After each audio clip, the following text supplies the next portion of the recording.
Good morning, gentlemen. Good morning. Thank you for coming in. For the record, I'd be grateful if the two of you would just introduce yourselves. I'm Bernard Silverman, and I am the Chief Scientific Advisor at the Home Office. My name is Andy Renison. I am the Forensic Science Regulator. Thank you very much. Perhaps you, both of you, briefly describe the nature of your relationship with the Home Office. How independent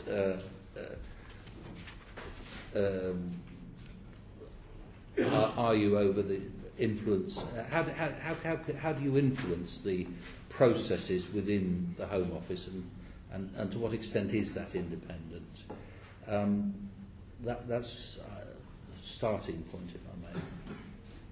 Well, I'm the Chief Scientific Advisor, and as you know, every department, or most departments, have a Chief Scientific Advisor, and we are appointed as civil servants.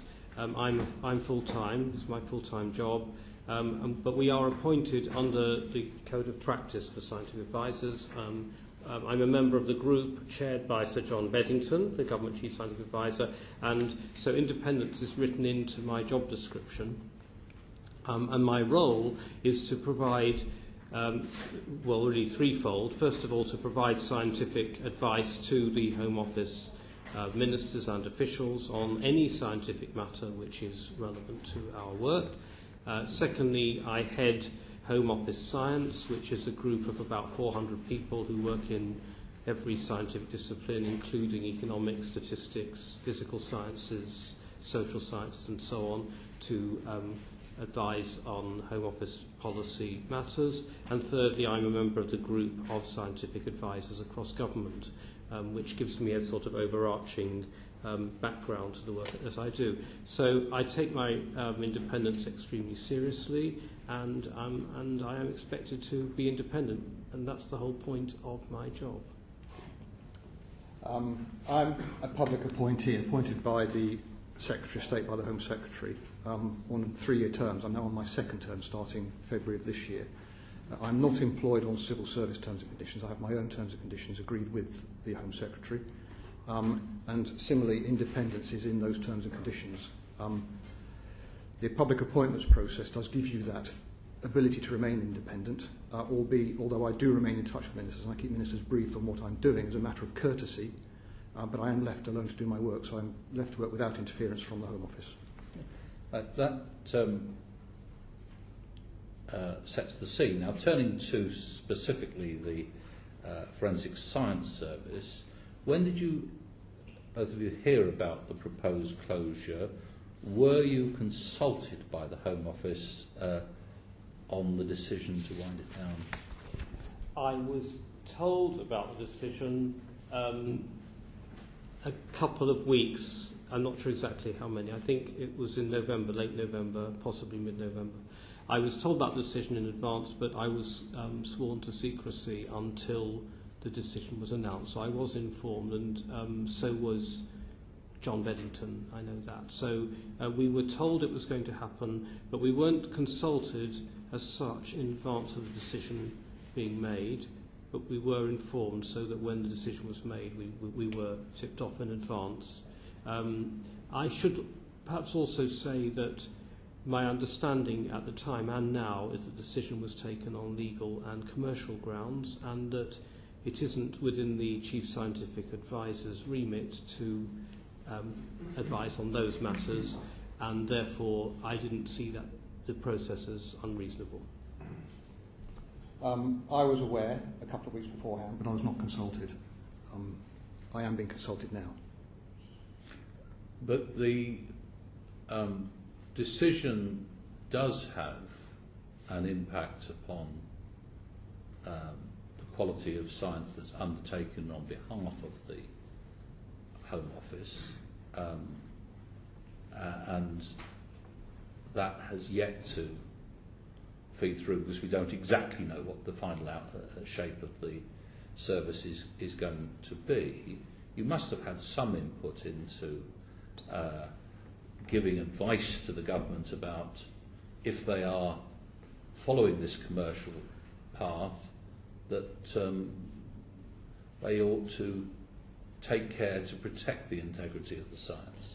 Well, The way I would see it is that my particular remit here is to look at the scientific research and development that underpins forensic science. So it's not, I think, part of my remit to the delivery of forensic science isn't itself, I think, part of my remit, but looking at the research and development side definitely is, and that's why I was asked by the Minister, and I was very pleased to be asked to conduct this review that I'm now doing into research and development in forensic science generally, of which the FSS is just part of a landscape.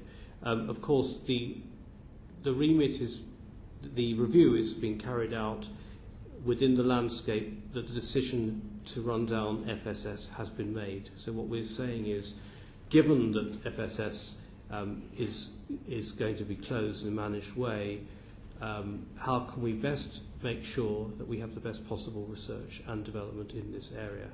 But I might say that I think there are many issues which needed to be looked at, and it's clear that the review is going to be very worthwhile in matters which have nothing directly to do with FSS at all. So your review may potentially put on hold any idea of a rigid timetable? No, I don't think the review has any. The review is independent of the decision to close FSS, and what I am doing is to say, given that the timetable to close down FSS has been set, and given that the process is in place, that's part of the landscape. Just as part of the landscape is that there are such and such commercial providers, 40 or 50 universities that do research in this area, and so on. So there's a whole landscape of research and development, and it's to find ways that can operate in the best possible way. Stephen.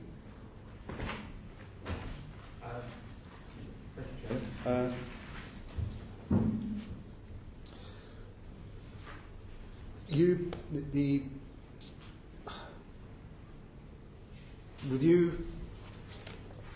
review of the forensic science R&D is not directly related to the forensic science service wind down. Yeah, correct. So what prompted the review? What's the time? You mean, why is the review taking place now? Well, the review was commissioned by the Minister, and so, in a sense, I've been in my job just over a year now, and it was an appropriate time, I think, to conduct such a review, but the review is not directly connected with the wind down of the FSS. Right. So, I mean, do you think the timing of the two was correct? I mean, do you think one should have come before the other? Do you think? Well, I don't think that. Yes, I can see where you're going. I think it's obvious that the reason that the review was prompted was because of the attention drawn by the closure of the FSS. There's no doubt about that. The review couldn't have been. I think if you had started off a review before the closure was announced, I think it would have signalled that something was up, and I don't think you could do that. So I think that it's right that we should have a landscape within which we can now conduct a review. I think conducting a review against a changing landscape would be difficult, and so I think that so, for example, I wouldn't have suggested starting the review before the decision was announced. Once I was told the decision was going to be made, I think it made sense not to commission a review until after the decision had been made, because then we have a landscape within which we can see what's going on. Right, so the review is being conducted against the background that it's assumed that the FSS will close, and therefore what are we going to do to make sure that the bits that they are currently undertaking don't fall through the... No, that would be looking at it in a very narrow way. So what we're doing is we're looking at the entire landscape of research and development in this area, only some of which is carried out by FSS, and there are many other players in the forensic science research landscape, and it's to look at the entire landscape and say, let's take stock of the whole landscape and let's see how it can work best or better. Yeah. Okay. And that review is imminent? I'm in the middle. The date for evidence to be submitted has gone, and we are in the middle of writing it, and we hope that it will be completed in a few weeks. Right, okay. And are you able to share with us yet the main recommendations? Yes, or at least the emerging themes. Yeah. Yes. So the major themes are likely to be, and this isn't finalised. First of all, we should realise that there are essentially 4 or 5 different groups of players. So if we look at academia, first of all, there are a lot of people in universities who are doing research which is, at least in their minds, relevant to forensic science. Now, as in every applied science discipline, there's a mixture of people who say, I'm doing all this wonderful work and no one takes any notice of it, and people who say, I'm doing all this wonderful work and I have this fantastic partnership with such and such a company and we're developing it. And this happens in every single area of applied science, and forensic science is no exception. But I do feel that there needs to be more of a concerted, joined-up feel to the forensic science research community. It's inevitable in an interdisciplinary area like this that people will tend to go off and do their own things. And I feel if the community got together better, communicated better with one another, and were encouraged to do that, it could actually punch harder. It could actually find commercial opportunities that it doesn't at the moment. So I will be encouraging greater coordination between researchers, and I will be encouraging them to support their own scientific and professional societies and networks. There's issues around funding, so there's perceptions that that HEFGE and the research councils aren't interested in forensic science, which isn't, in my view, true, but I think that the interest needs to be articulated more clearly. So I'm likely to be making suggestions about ways that, for example, impact of forensic science can be measured more explicitly. So within the Research Excellence Framework for universities, there will be, of course, as you all know, 20% on impact, and forensic science is an obvious area of potential impact, and people working in the area need to be confident that will be measured. And if you read the HEFGE's guidelines, it will be measured, but we can actually make sure that it's very explicit that this is done. So that's another suggestion that I'll be making. The research councils, again, work in forensic science crosses all the research councils, and some people say we get money and others say it's very difficult. Every scientist finds it difficult to get funding. I can't compare whether it's more difficult in forensic science than in astrophysics, but again, I can, I think, suggest ways of encouraging the community to communicate better its needs and wants from research councils. Then if we move to the forensic providers, I think, again, if we get the fora right, we can encourage greater communication with researchers. We can investigate what the barriers might be to collaboration. We can look for greater communication of research priorities and findings. So that's important.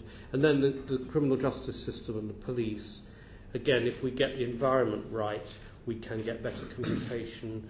And we've had some very helpful discussions with people in the criminal justice system about their wants and needs. For example, it's been put to us that there needs to be clear statements of the state of knowledge of scientific advances and techniques, as there are in patent law, and I'm thinking through ways of dealing with that. So I suppose, to sum up, sorry to speak so long about this, to sum up, the principle is that if we can find ways of joining up this environment well, of empowering people to communicate with one another, it is my view that this will be very good for the subject as a whole. It will be good commercially, it will be good for academia, And so it'll be the sort of win-win situation that we should all be hoping for. When conducting the review, were there any surprising outcomes? Did anything take you by surprise, that either positively or negatively? I think I was very impressed by the energy and the breadth of research. I'm interested that this is an area which a lot of universities which don't have a very high profile in research can get into, and that's not surprising because you can actually start working in this area quite easily, so that's very good. And I was also interested that, of course, all ones that wrote to us, the commercial providers, everybody has their own research programme.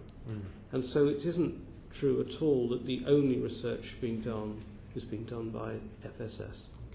And a final question, if I may, Chairman. In terms of reference against which you conducted your investigation, who wrote those or who determined those? And why did you not look at the overall size of the market? It's a review of research and development, not a review of the market. Right. And so that's why that's a tautological question. You're saying, why is this a review of research and development, not a review of the market? The answer is that I would not see my remit as extending to the operation of the forensic science market. I don't think that's itself a scientific question. And therefore, that's why I would not necessarily have been comfortable had that been included. Okay. And the terms of reference?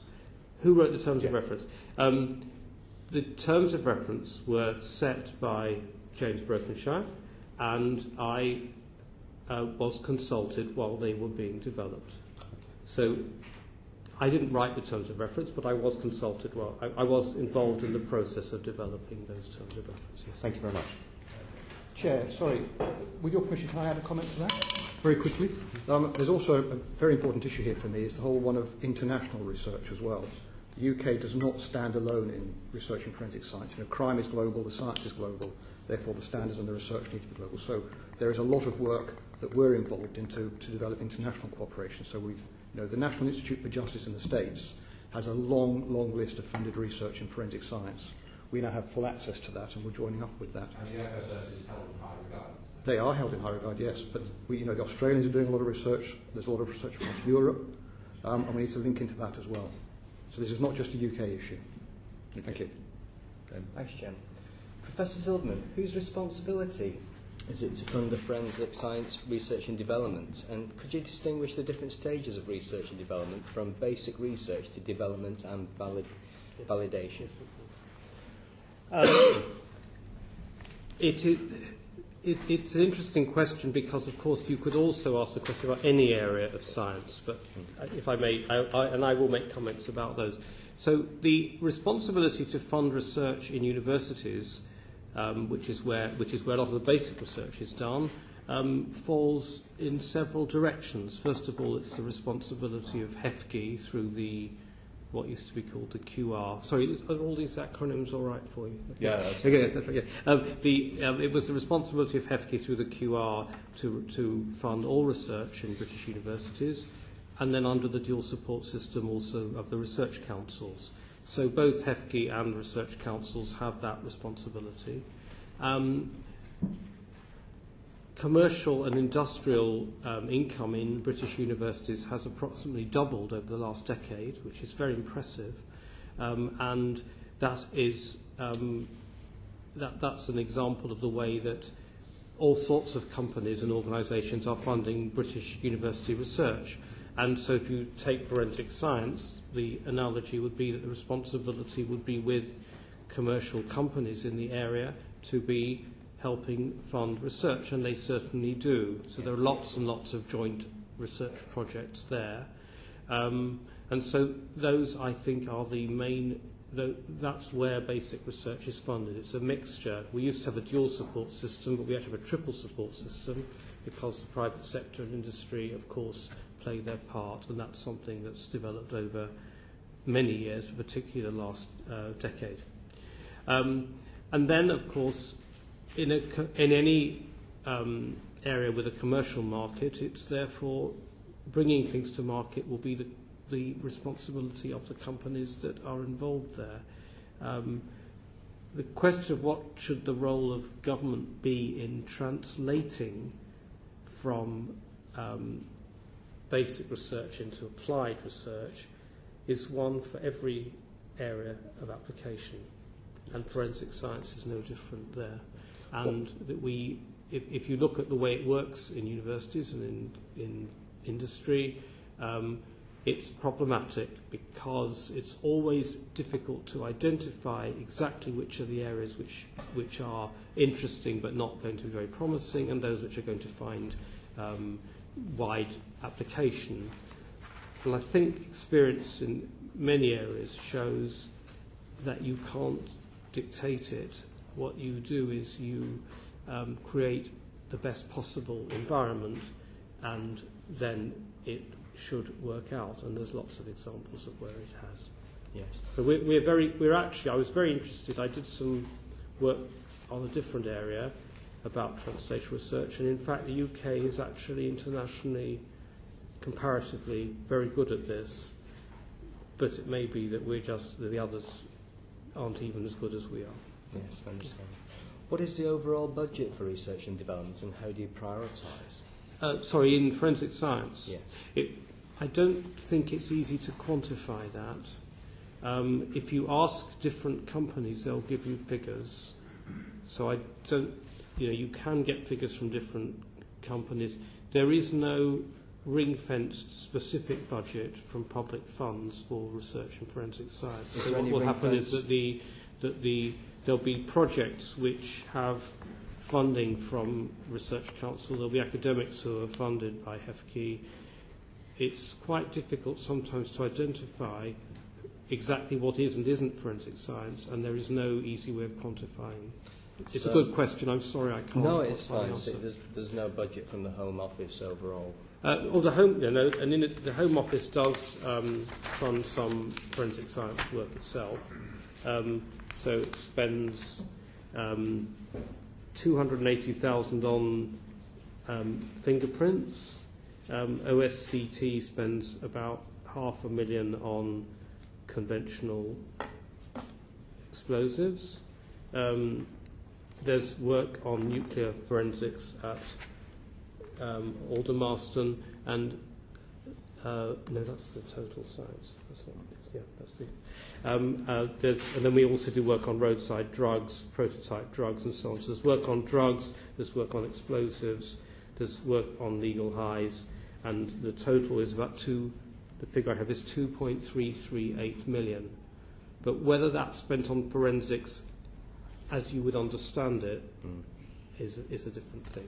So, just to be clear, this is on the R&D side. Yes. As distinct from yes, the this is work on forensics, but it's as it were, it's on specific areas which the market is unlikely to deal with, or where there's national security reasons for it to be done in-house. In your opinion, do you think forensic science is seen as a priority within government? And what evidence would you quantify to back that up if you do believe so? The research councils don't at present see forensic science as a strategic priority.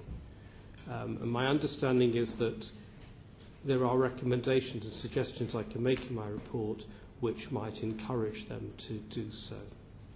It isn't simply a matter of the research councils announcing that forensic science will be a strategic priority. It is it's a matter of the community, and it's a matter of actually articulating needs, the users at the sharp end and so on, getting together and putting a case to research councils for forensic science. Mr. Morris, I'd ask specifically about within government. Research councils. The question is, yes. So within the Home Office, I can't speak for government more widely. The research councils are one part of government, and as I say, within the Home Office, we see forensic science as something where we should spend some research money on specific areas. More widely, I don't think there is specific funding of forensic science research as such. you think the closure of the FSS will leave an R&D vacuum in the UK? I don't. An R&D vacuum in the UK.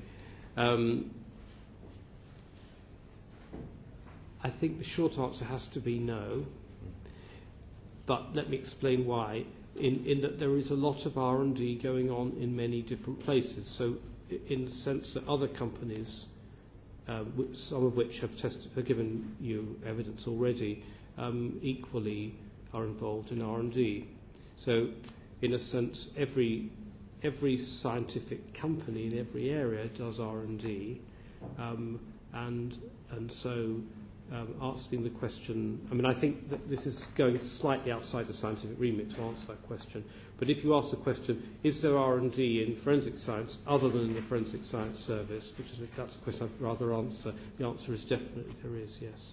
Yes. And interesting work.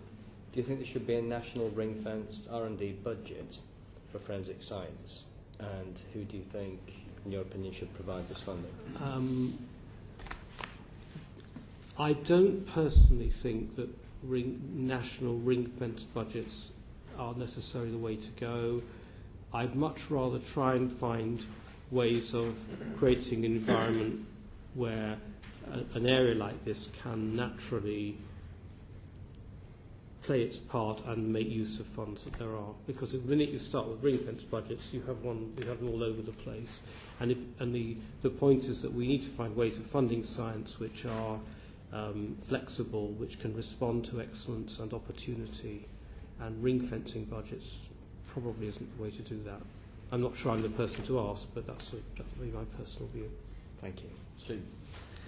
In the evidence that we've heard previously, one of the key concerns is a potential loss of forensic scientists, either from the profession or from the UK with the closure of the FSS. Do you share those concerns? I don't think I have enough information to comment. One of the issues is in every scientific area there's always fluidity of a market, people always moving around. And I think if we can create a good environment generally, then that should help deal with that.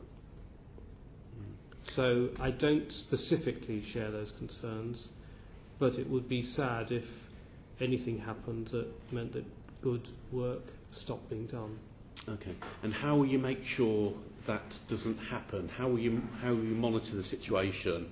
How will you make sure that there aren't any potential impacts on science? Well, I can't make sure of these things, but I think that what's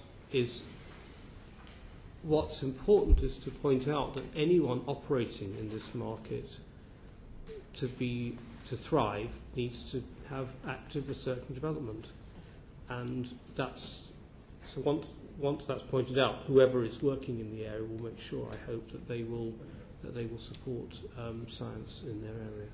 Otherwise, they're not going to succeed. You say, I hope. How will you actually make sure that happens? How will you measure it?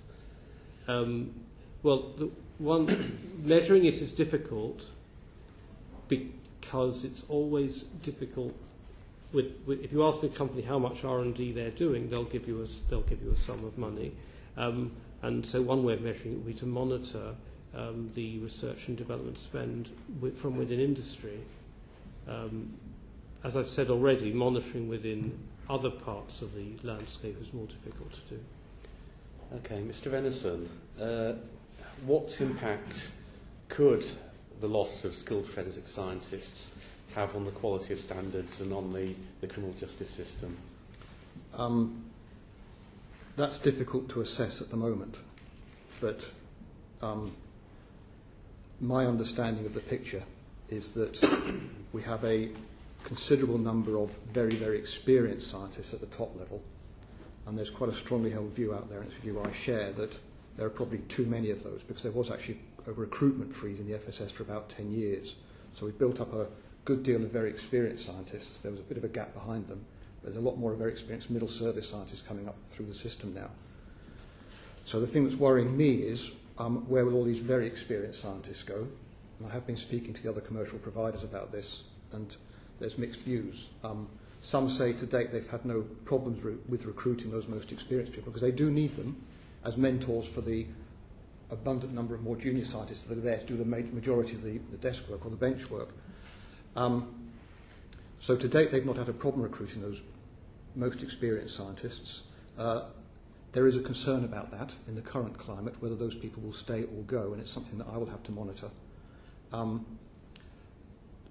The flip side of that is that there is a view there are too many people at that level already, and the commercial companies, and you had Mr. Richardson and David Hartshorn here, and I've spoken to certainly David and others about it. They can operate very, very adequately with fewer numbers of those very, very experienced scientists, because there are probably too many at the moment. But that has to be tested. But the way to monitor that is actually through their accreditation and the quality standards frameworks they have. And you know, historically in the UK, we've tended to look at the assessment of individual competence of scientists as the measure of quality. And I think that's missed two very, very important components. A very important component for me is the assessment of organisational competence. So is an organisation delivering forensic science, and I mean police service, I mean laboratories, any aspect of forensic science, are they competent to deliver that science and those forensic services? And part of that competence assessment through the UCAS accreditation service, which I'm pushing for, is an assessment of your ability to have the right people with the right competence delivering the right work. So I have recommended to the Home Office and to the MPIA that they now need to be speaking to the United Kingdom Accreditation Service, so that as work moves from the Forensic Science Service possibly to other providers, that the UCAS are invited in at a very early stage to make sure those providers are able to manage the increases in volumes and have the staff and the competence to do it, because their accreditation says they have to. So we monitor it through the accreditation framework. Okay. You're talking about people currently in the in the profession at the top of their careers. What about future people? We've heard sort of different angles from the evidence we've heard. When we talk to people from the private providers, they were saying they're looking at good scientists coming in. Yes. Do you think that changes to the FSS might put those scientists off going into forensics? No, I don't think so. There are plenty of other companies employing and recruiting forensic scientists. I think the interesting irony here is that there's an abundant number of people coming through universities now, either doing specific science courses or some doing very specific forensic science courses. So there is, and I don't think there will be in the future, any shortage of people to recruit from and to train up. But that's only the first stage in the process. You've then got to bring people into the organisation and train them actually as real forensic scientists. So I don't think it will cause problems. There's an abundant pool of very well-educated people out there who are interested in the profession.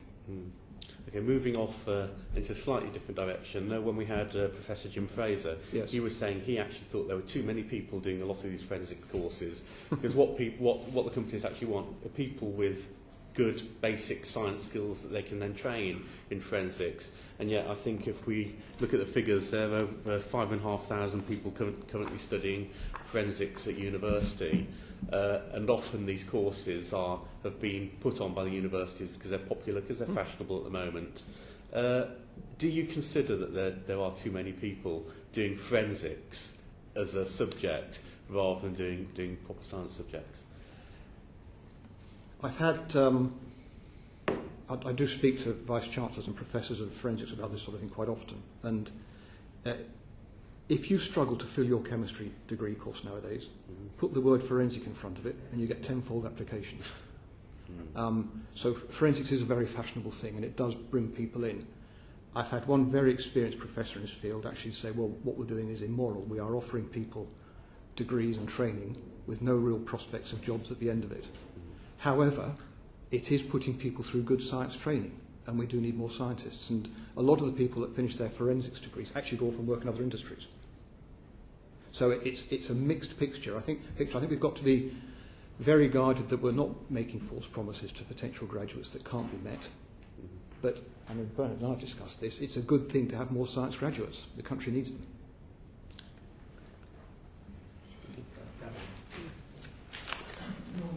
You acknowledged in response to an earlier question that the FSS is held in very high regard internationally. Yes.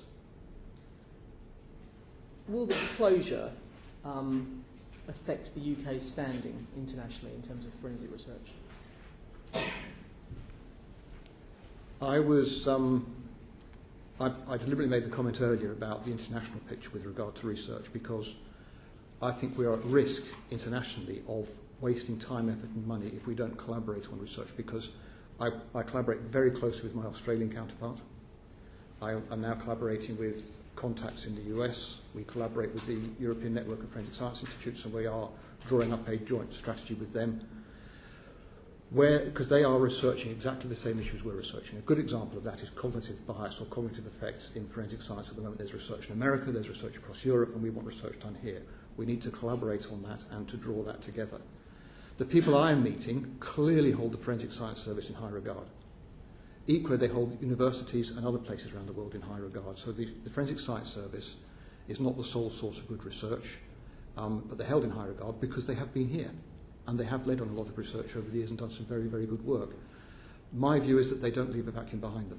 There are plenty of other people doing very good research around the world that is equally looked at and held in equally high regard. Just pick up on that. You said there are plenty of people elsewhere around the world that and in the UK, and yes. In the UK. So, I mean, I take your point about collaboration. That's true across many different scientific Indeed. disciplines. But just to come back to my original question, do you think the UK standing internationally in forensic research will be affected by the decision to close the FSS? I think it will be dented. The simple fact, you close the FSS, which has represented the UK on the international stage, of course it will be dented. But there are plenty of other companies. LGC Forensics do considerable amount of very good research. We've been to see it. Yes. Orchid Cellmark do considerable amount of good research. We're aware of some of that's going on, and all the other companies do. They are also on the international stage. Slightly different question. Looking now at sort of international comparators, did the review consider models of forensic science and regulation of quality standards in other countries? Did you look at? We say did. We haven't finished the review yet. Is it? Quality standards aren't themselves part of the review. So we are concentrating mainly on research and development and its relation to international networks. Our research happens on the international stage, and in fact we've had a submission from a university outside the country and so on. So we've heard from people there, but we're not looking at mechanisms in other countries specifically. I think that's fair to say. I can probably help you with that one. I do look at models of regulation around the world, and I do compare the UK position very, very carefully with others across Europe. I think in terms of regulation and standards, the Australians probably lead the world at the moment. I think the UK is catching up fast. I think the United States is way behind us in terms of regulation and standards. It is a very, very mixed picture. In terms of the models of supply of forensics, there's a multitude of different models out there, from the old traditional government forensic laboratory to commercial laboratories to police laboratories. They all have strengths and weaknesses. I think the trick for us nowadays is to take a long, hard look at how modern forensic science works and how we should be providing it. And there is a very, very good book I'd recommend you should read, is the Handbook of Forensic Science, published by Professors Jim Fraser and Robin Williams, published last year, or the year before last. That provides a very objective and up-to-date analysis of the forensic markets and the use of forensic science nowadays. And Chair, you're welcome to borrow my copy if you want, because it is a very, very good read. They talk about in there the shift of forensic science actually out of the traditional laboratory much more to the coalface of policing. And this is my experience as well, and this is driven very much in the UK, and I think the UK leads on this. Because I'm just a bit curious about your earlier answer, particularly about the United States. yes, Isn't it the case that the United States, who you describe as behind, are starting to emulate the service that we're about to close down? Laboratories across the United States tend to be owned by the investigating agencies. They've been through a thorough review of their forensic services through the publication of the National Academy's report in 2009. The result of that is emerging legislation in the States which subscribes to the traditional laboratory model, but actually will be legislating for a standards framework very similar to the one that I want in the UK. Okay. Just picking up that point. It is, however, the case, isn't it, that the US is setting up this the National Institute for Forensic Science. So they're essentially moving to a model of the sort of state-funded, pre-commercialised FSS alongside some of the other provision that they have. Yes.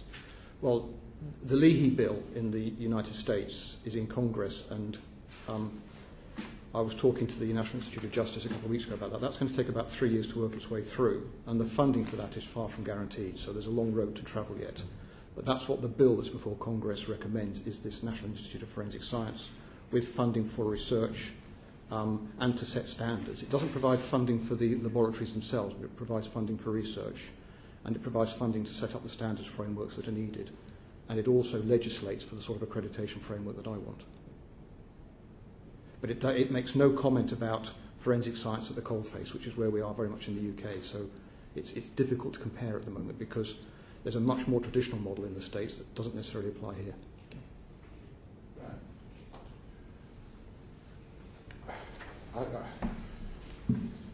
When we had FSS here, they told us, if I can just follow up on Gavin's questions, that along with the FBI and Lausanne, they were considered the best in the world, and that the Dutch and the Germans and maybe some of the East Europeans are catching up. Were they selling us a story, or is that accurate?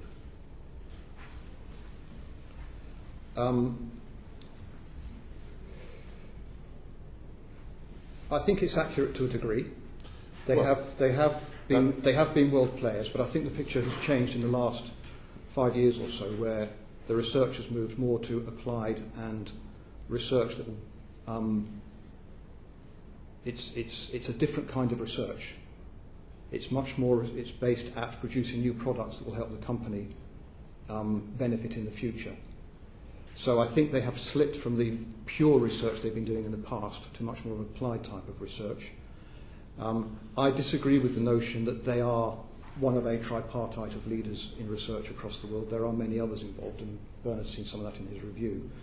So I think we have to respect what the FSS have done historically, but there are new people emerging, and there are new companies investing in research. And a good example is LGC Forensics, who are actually able to bring in a much broader bedrock of research as well, because they're a company with specialism not just in forensic science, but other sciences that are contributing to the forensic science research. And we've been to their labs and seen it. And they are a multinational company.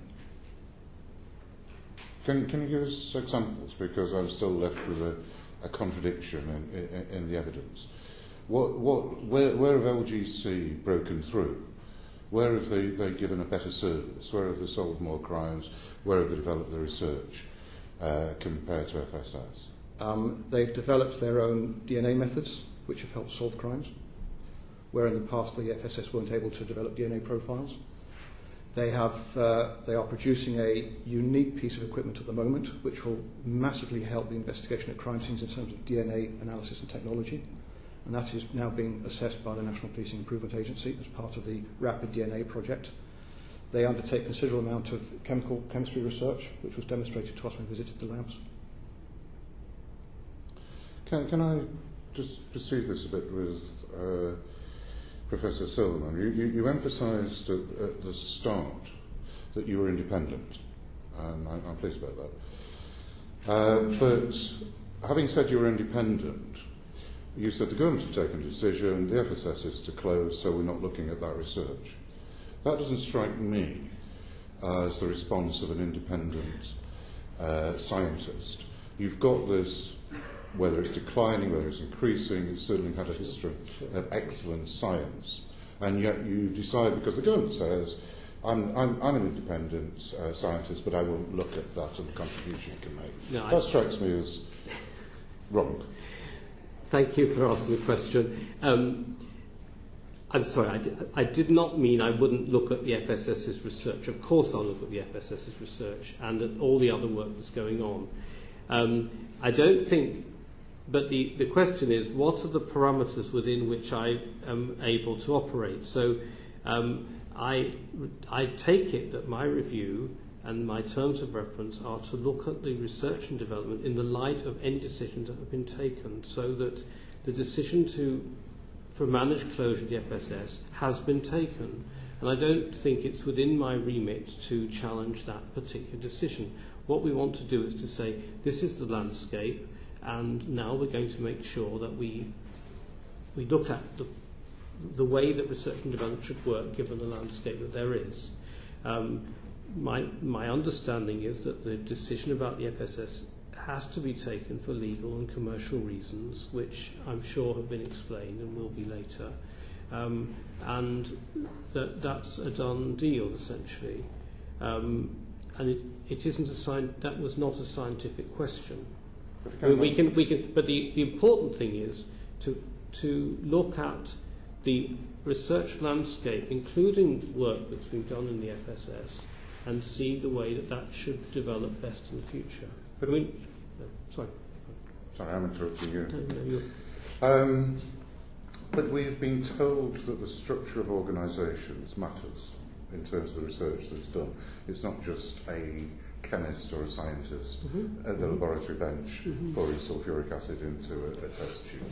It is the whole structure of the organisation. That's absolutely right. Now, we have this organisation with a history, and yet, because the government have taken a decision, you say, I won't look at that. I'm afraid I can't see that as being in both contradiction to your claim that you're independent and as in contradiction to the fact that this doesn't affect the science. The evidence you're giving is contradictory. Well, what can I say? I have a clear view of the framework within which I'm working. I think maybe I haven't expressed it. If I were to recommend that we should spend £1 billion on research in an area, nothing would happen. It wouldn't have any effect. I think that the situation we're in is that the FSS isn't. It has been decided the FSS is going to run down. It is important that whatever succession there is, however things move on from here, research and development should be given the best part in that future. And I think there are many different mechanisms that work within markets where science is part of it. And the main thing is to make sure that forensic science gets the best shot in this. With respect, I don't think my evidence is contradictory. I apologise if it's come over that way. I will leave it at that. Thank you. I mean, yeah. Mr. Renson, ISO 17025. Yes. There is only one police laboratory, the Met, operating to that standard. Why are the other police laboratories not operating to that standard? Well, there are now, Greater Manchester Police have a laboratory working to that standard for examination of firearms. West Midlands Police have a laboratory to that standard for the examination of firearms. Derbyshire Police have a laboratory accredited for evidence recovery. I know of 3 other police forces going through the application process at the moment. The current situation in policing is that many police forces are actively looking at collaboration agreements in the provision of forensic science, which I think is exactly the right way forward. I'm now very closely engaged with those collaboration projects where I can. So, for example, in East Midlands, I sit on their project board. They actively want to pursue application to 17025 for their combined laboratories. The same in the North West, led by GMP in Cheshire. Cheshire have applied for accreditation for their laboratory. The same in the Yorkshire forces as well, where they're combining. Well, I mean, I'm wrong then if it's more than the Met. Yes. But the situation is still being allowed to develop, where a lot of police laboratories are operating not to this level, 17025 standard. Well, why is that being allowed to develop? Well, it does take time to achieve the standard, and I've made it very clear to these police laboratories that's the standard they should be working to. And what's the timetable for that? What's the schedule? When will they all be accredited? The schedule for the 42 police forces have fingerprint enhancement laboratories. That's traditional fingerprint development work that the police have always done. They have until, European framework decision says they have until November 2015 to achieve accreditation for those. That is work that was very, very rarely done by the commercial laboratories. That was traditionally done in-house by the police. So there is now a project led by Deputy Chief Constable John Fletcher at Bedfordshire Police on behalf of APCO and the National Policing Improvement Agency to get all those laboratories into accreditation. and they've provided all the training and everything else, and they're providing the toolkits to do that. The framework decision I've quoted also requires that if your laboratory is undertaking any form of work in the build-up or in the analysis of DNA technology, that has to be accredited by November 2013. And I'm now doing some active work with the NPIA and the various police forces to find out where that applies, and that's a very clear deadline. My approach to this now is to liaise firstly with these collaborations that are building and to reach agreements on action plans with them to achieve the accreditation that's required, and to undertake some risk assessments about what work can and should be done in the absence of that accreditation. That work actually, I have to first visit to a police laboratory to discuss that tomorrow in the police force. Can I just be clear, that accreditation, that covers not just the methodology that's applied in the laboratory, but the quality of the laboratory itself? Absolutely. The physical standards of absolutely. The laboratory. If I could explain what 17025 achieves, because it clearly is a standard for me, it's a standard that's adopted around the world. 17025 assesses a whole range of things, but the four cornerstones that are vital for me are, firstly, it assesses the organisational competence. So as an organisation, from the very top level, do you take quality seriously? Does that filter down through? Do you build a good quality culture? And that's absolutely vital. And that's where we've missed a key point in the past by focusing on the individual scientists, because good scientists could work in a poor quality culture producing poor science. It assesses the individual competence of the individuals. It has been slightly weak in that area, so we are bolstering that through the implementation of the integrated competency framework developed by Skills for Justice, and the police and the commercial labs have bought into that. It assesses, very, very importantly, the validity of methods. So it sets requirements around the validity. So UCAS, when United Kingdom Accreditation Service, when they do their assessments, will want to see very clear evidence that you have tested and validated your methods. In my codes of practice, helped by Dr. Jeff Adams behind me, we have expanded on that quite significantly, because we think validation has got to be well and truly pinned down. And then fourthly, the fourth cornerstone is it assesses objectivity and impartiality. So the standard demands that the laboratory is autonomous and is able to deliver impartial and objective opinion. Now, the reason I asked that, sorry to interrupt you, Graham, was that we got a rather woolly answer from ACPO when we were pressing them about capital expenditure. And it would seem to me, I don't know, if, for example, you said that this room wasn't suitable to be used as a laboratory because its air extraction system was inadequate, there are capital implications. One would have thought the police would have known the numbers involved in that kind of transformation. And we were a bit surprised that they couldn't produce any numbers. The numbers in terms of police investment in laboratories, capital investment? Yes, well, I don't know the answer to that. I do know where there are some laboratories being built at the moment. The West Yorkshire forces have one, Thames Valley has one, the South Wales forces have one. There are a number of them around the country. My concern, Chair, is that those laboratories are up to the right standard. But you've no idea about what the capital implications are? No, but I think that aligns with the need for very robust business cases for those laboratories to be opened. And I think there should be a central and thorough assessment of those business cases to make sure. So there could be an argument that money might be better spent on policing and putting some of the testing out to commercial contracts. Well, it sits very closely alongside the debate about what modern forensics looks like. And modern forensics has been a massive strategic shift since the late 90s, early 2000s, where with the DNA investment programme, with the investment in NAFIS, the automated fingerprint system, and methods now for example, delivering finger marks into the laboratory and getting an ident within a day. So we've removed the old-fashioned process, which wrote all sorts of time delays into forensic science. Police forces now expect those decisions to be driving their investigations within hours or days. You know, forensic science is a 24-hour business in this day and age. Gary Pugh, who gave evidence, has 40% of his staff on shift work to deal with the forensic science issues quickly and promptly. That has moved a lot of the work away from the laboratories with much, much better training, influenced by Her Majesty's Inspector of Constabulary, influenced by the Police Standard Unit in the Home Office, has driven up the quality of forensics at the coalface, where you can have far, far more impact with what we call forensic intelligence. Forensics breaks down into the forensics that drives the investigation. That's got to be rapid, that's got to be fast, as opposed to forensics that support the prosecution evaluated end. Now, I can quote you examples where that rapid technology can massively help inquiries. I'm not sure we've got time to go into too many examples, but there are many of them.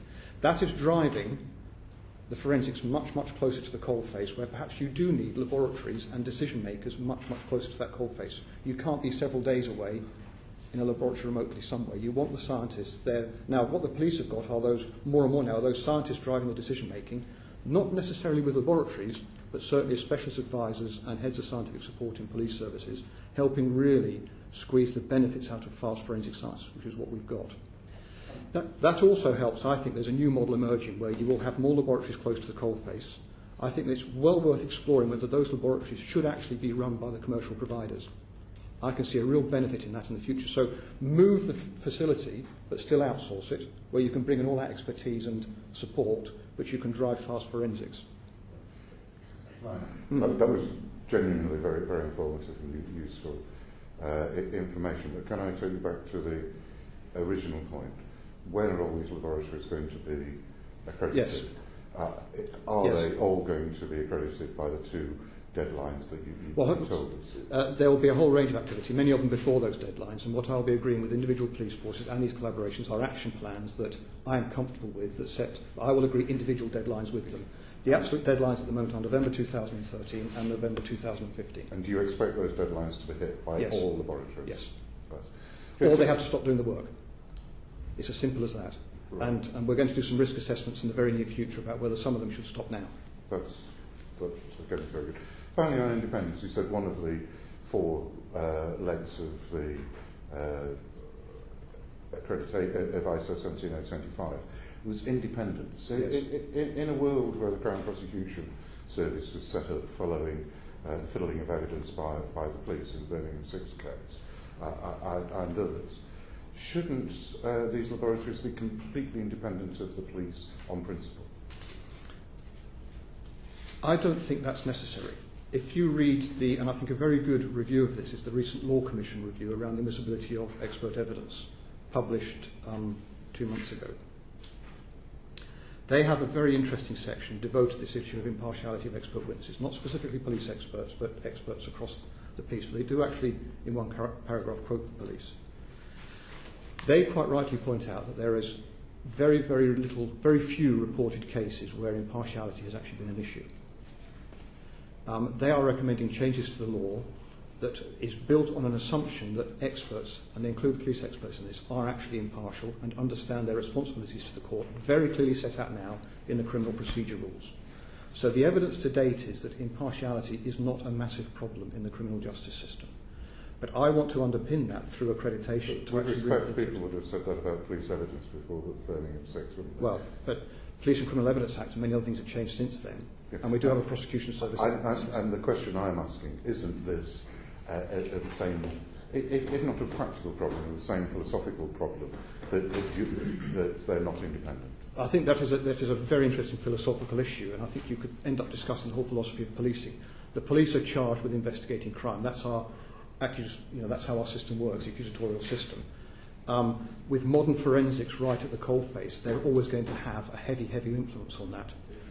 My view is that we need to do everything we can to make sure that is independent, objective, and withstands the scrutiny of the prosecution and the court process. Thank you.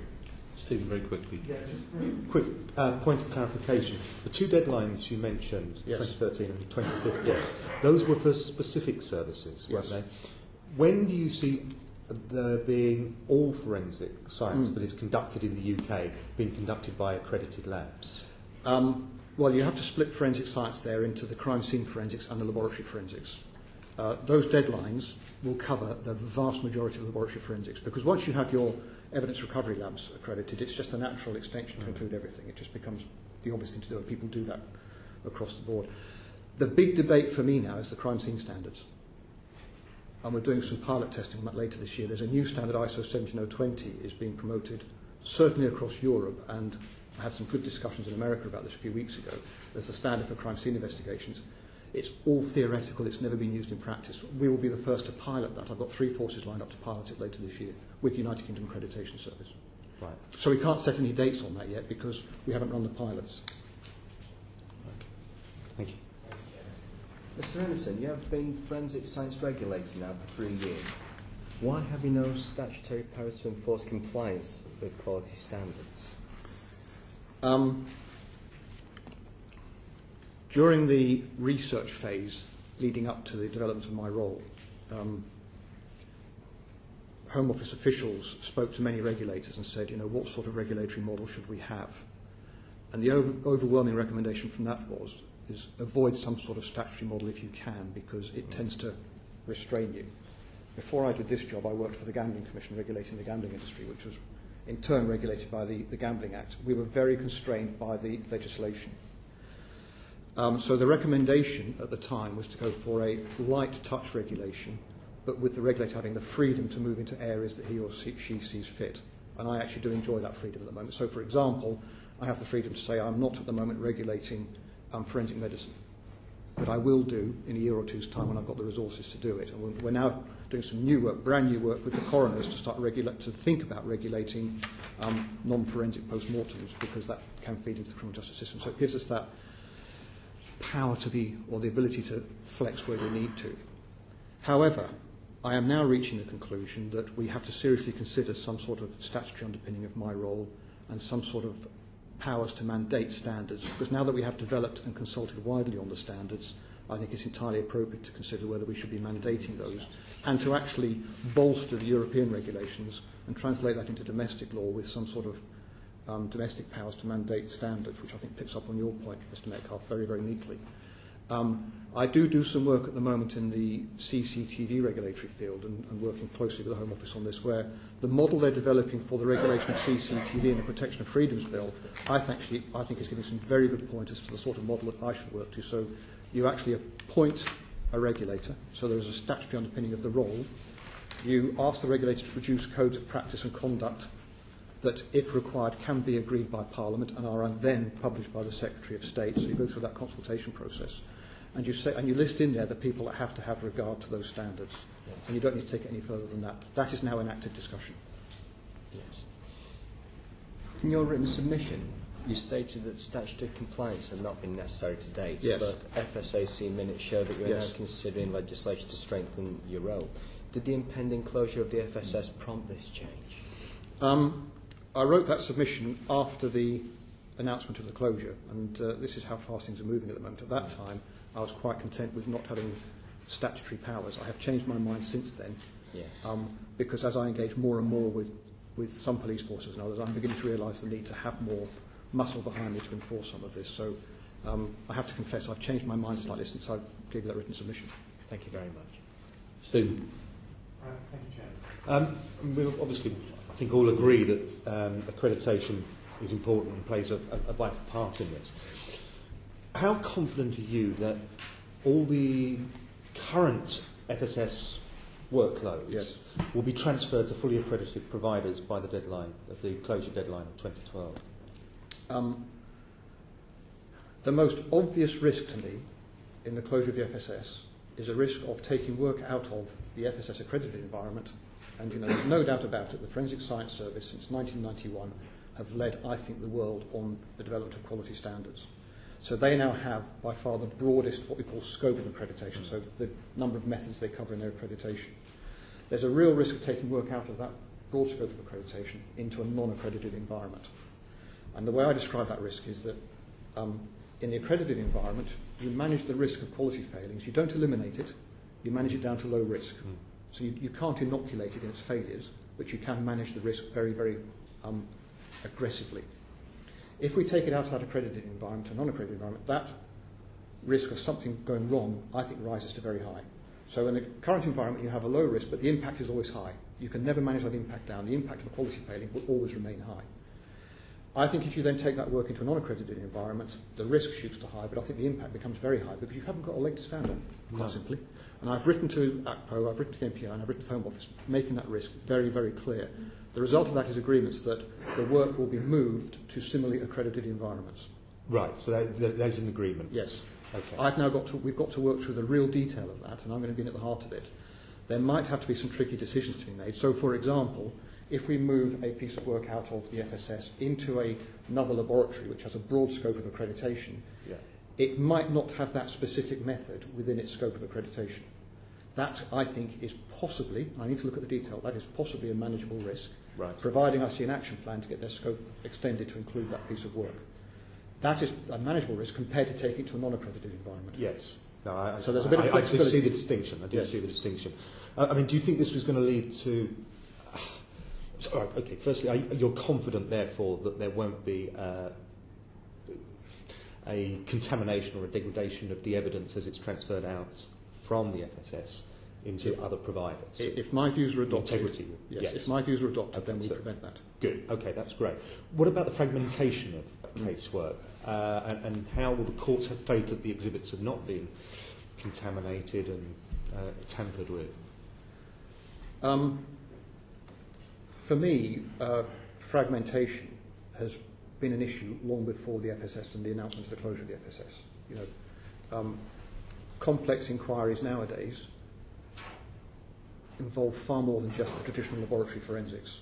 You know, you've got routinely telephone analysis, you've got computer analysis, you've got cell site analysis, you've got a range of other experts being brought in, and it's very, very rare that all of that work is done by one provider. You know, the police also do a lot of that in-house. They do the fingerprints, they do a lot of the computer forensics. If you read this handbook of forensic science, you will see that models have been built within the MPIA and police services to manage that, to have oversight that through their specialist advisors who now have a job to make sure all that work is brought together. Similarly, through the National Forensic Framework Agreement, all the companies are bidding for all the work. So the major providers there are able to take on the full range of work that the forensic scientists, broadly the full range of work that the forensic scientists are able to do. So the practical experience is that where it's vital and where it's necessary, the work is not fragmented. It is sent to one provider, but that's in the context of the broader picture where there always has been some fragmentation, but with models and methods to deal with it. Thank you. That last answer seems to indicate to me that you would be in favour of the protection of the archive in Birmingham as a single entity. For many reasons I am. And I think, can I just perhaps close with one point? I think time is getting short. The discussions you've had here with the archive concern the case files that are in there, and there's got to be some very, very careful thought given to what happens to those. An equally important issue for me are the many, many research papers and validation papers that are locked up in that archive that have never been published, that have got to remain accessible and available. And we might even look at opportunities for publishing some of those in the future. So the archive covers a lot more than just case files. We've got to hang on to that information. Gentlemen, thank you very much for your attendance. Thank you. Thank you.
Good morning, gentlemen.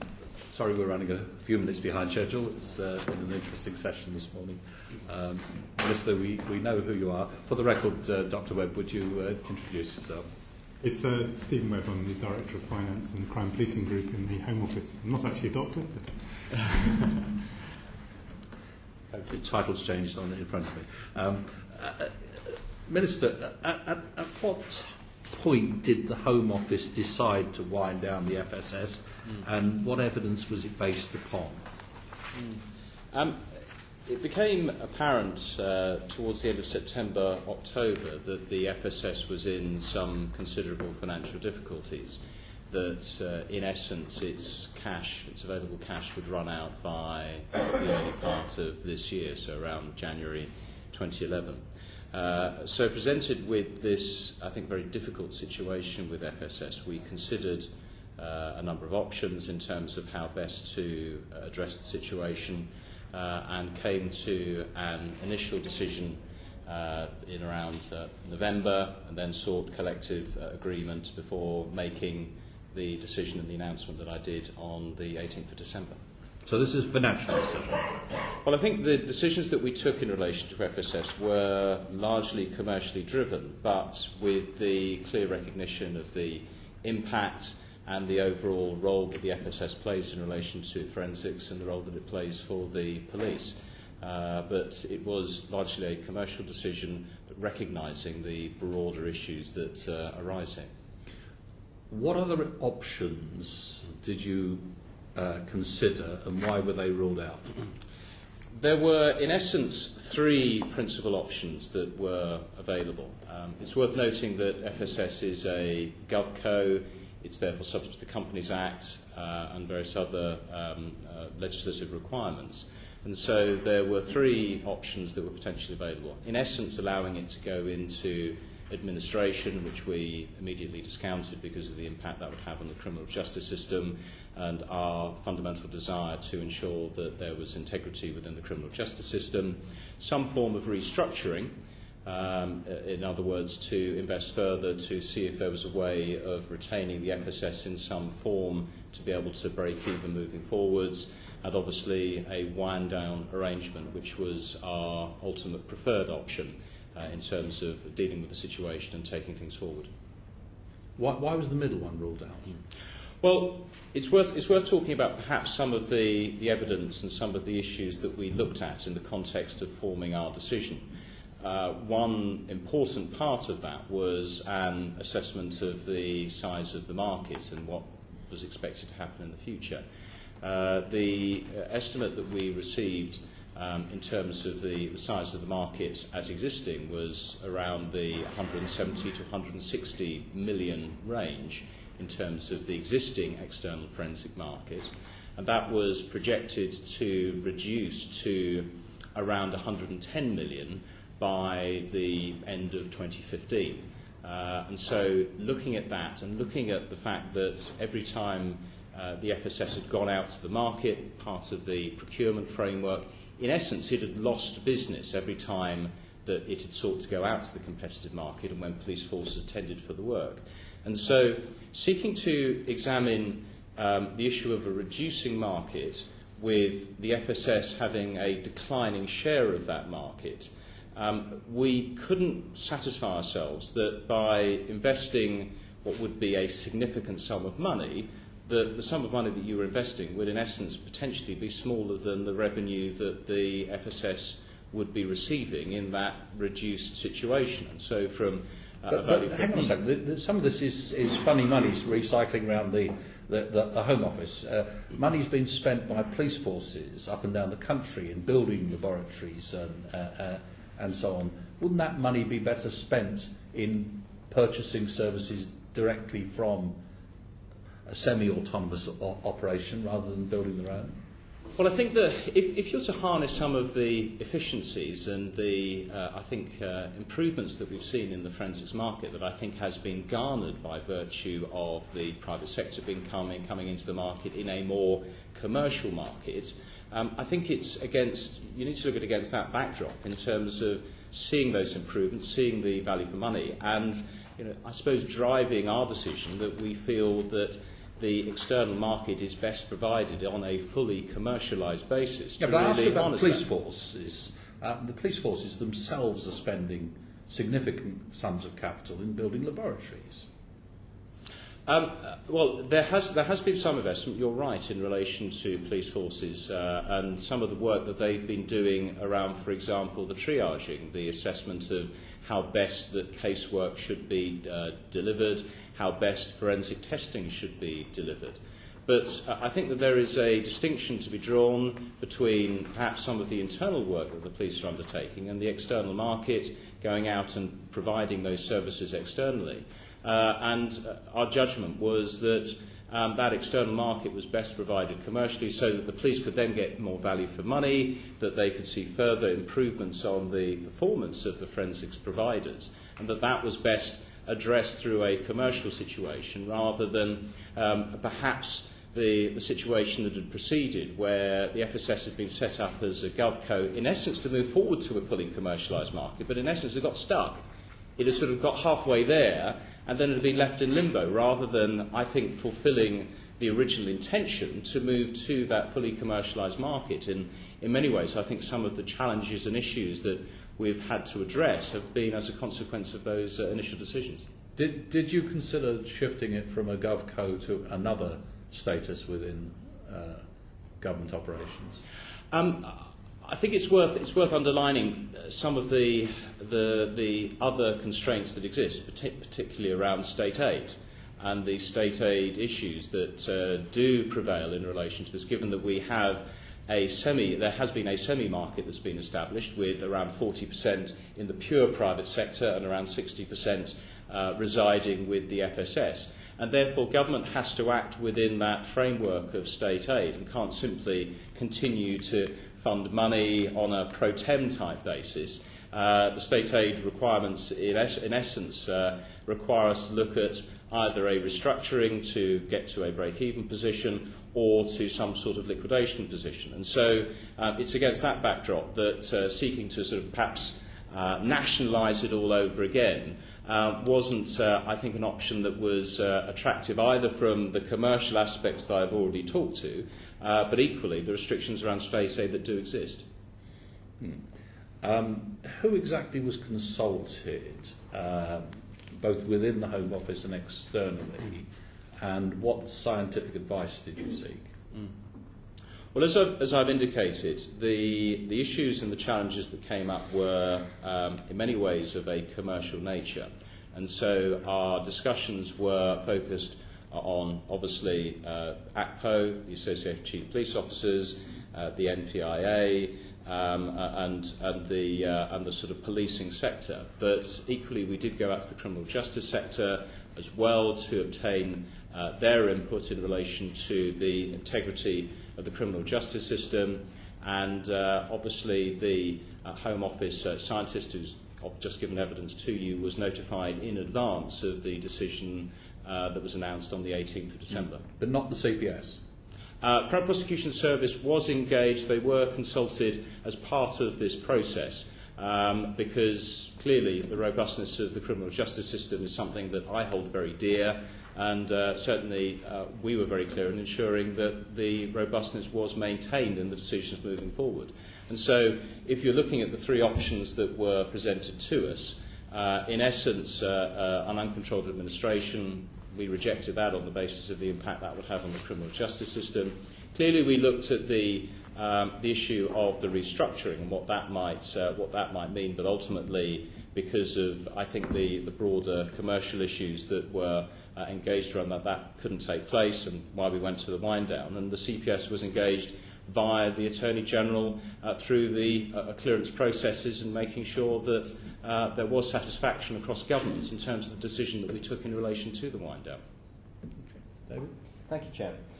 What is the estimated total cost of winding down the FSS to the taxpayer, and can you give both figures excluding and including the anticipated savings from closing the FSS?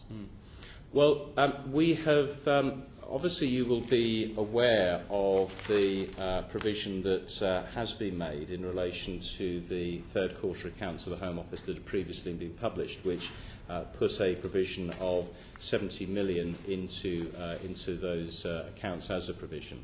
That figure includes a range of issues, including potential redundancy costs, property costs, interest payments, project costs, And so that sort of omnibus figure as a provision includes all of those elements. But clearly that is a provision. It covers sort of issues on pensions as well.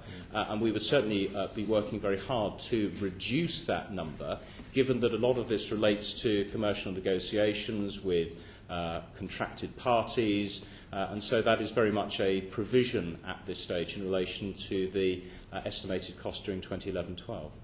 Thank you. And could you provide a breakdown of how the 70 million provisions for crime and policing group identified in the spring supplementary estimates will be spent? Well, I think the indication that I've given, and Stephen Webb may wish to supplement the answer I've just provided, it is around those specific elements on pensions, on property costs, given that you're looking at lease liability issues potentially, obviously redundancy costs. It's all of those elements that are grouped together in relation to the 70 million figure that was included in the estimates. But as I've indicated, we will be working as part of the transition, as part of the work moving forward, to seek to mitigate those potential liabilities, those contingent liabilities, as we move forward with the programme. Yes, I mean, if I may, yes, we took it as a prudent assessment of what we thought might be required. But as the Minister says, there are a number of areas where negotiations are going on, for example, with the trustees on the pension funds, and so it's hard to break it down precisely at the moment, and we would certainly be looking to come in below that sum, if at all possible. Thank you. And can you explain what rescue aid and costs associated with the FSS transition are for, and how did you arrive at these figures, given that the transitional arrangements are still unclear? Well, the rescue aid payments that have been made are, in essence, to cover the sort of costs of stabilising the FSS and to manage the operational losses, in essence, incurred during the period of the wind down. And so they're very much focused on those elements, and also to cover the costs of a round of voluntary exits associated with urgent structural measures to stem loss-making activities. So that's where the sort of the rescue aid type funding has been focused in relation to those payments. Thank you.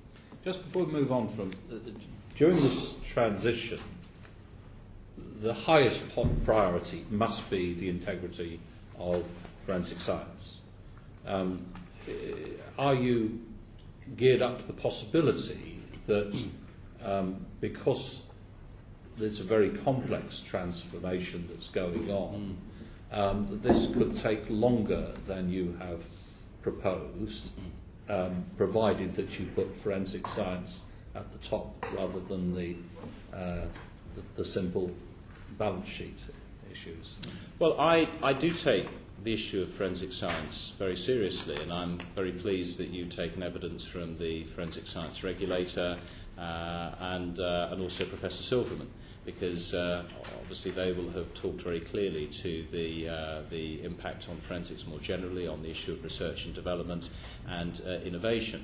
And I think it's very clear that that R&D and that innovation resides not simply in the FSS, but more generally in the private sector as well, and that there is some, I think, very important, very good work that's being undertaken in the private sector. When we analyse the timetable in terms of the statement that we made in relation to effectively the full wind down of the FSS by spring of next year, we were careful in terms of considering the reasonableness and the appropriateness of that timescale. We've not been given any indication to date that can't be achieved, but clearly I will focus on this on a continuing basis. It clearly can be achieved. You can close it tomorrow.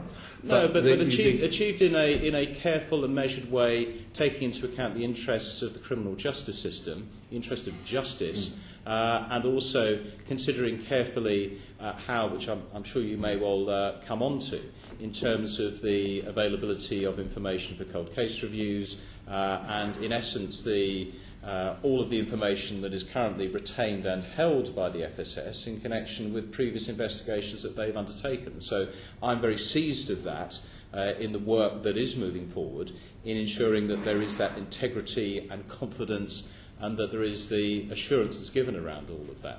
Albeit that, as I've said, all the indications in achieving all of those aims we believe can be achieved by spring of next year. Thank you. Now, moving on to look at forensics research and development, did you make any assessment of the likely impact of the FSS's closure on forensic science R&D in the UK before you made the decision to close the FSS? There was no formal assessment of the R&D elements as such, but I was very conscious in making this decision on the potential impact of R&D and the fact that if, for example, we had gone down the restructuring route, one of the things that did concern me quite specifically was the fact that R&D investment, I think, would have got significantly squeezed as a consequence of taking that option rather than any other option.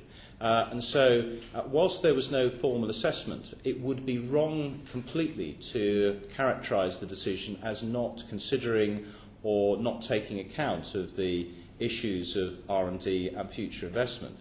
Indeed, I am very conscious of that and why Professor Silverman has been engaged to conduct the review that he is conducting at the moment. And what we've seen is that private companies are very much investing in research and development and innovation moving forward. And therefore, our expectation is that there will be increased investment around this as the private sector, its share of the market, continues to expand and grow as we move through that transition. And so that is very much our expectation and our consideration when the decision was taken to opt for the wind down as contrasted with the restructuring, which were really the only two realistic options that were on the table for us. Okay, and when it comes to that Home Office review that's being undertaken currently, do you think it would have been sensible for that review to have taken place before the announcement on the FSS was made? No, and the reason I say that is that I think that there is... The FSS is only one part of this. I think you need to look at the academic institutions. You need to look at the investment that private companies are undertaking around this and others.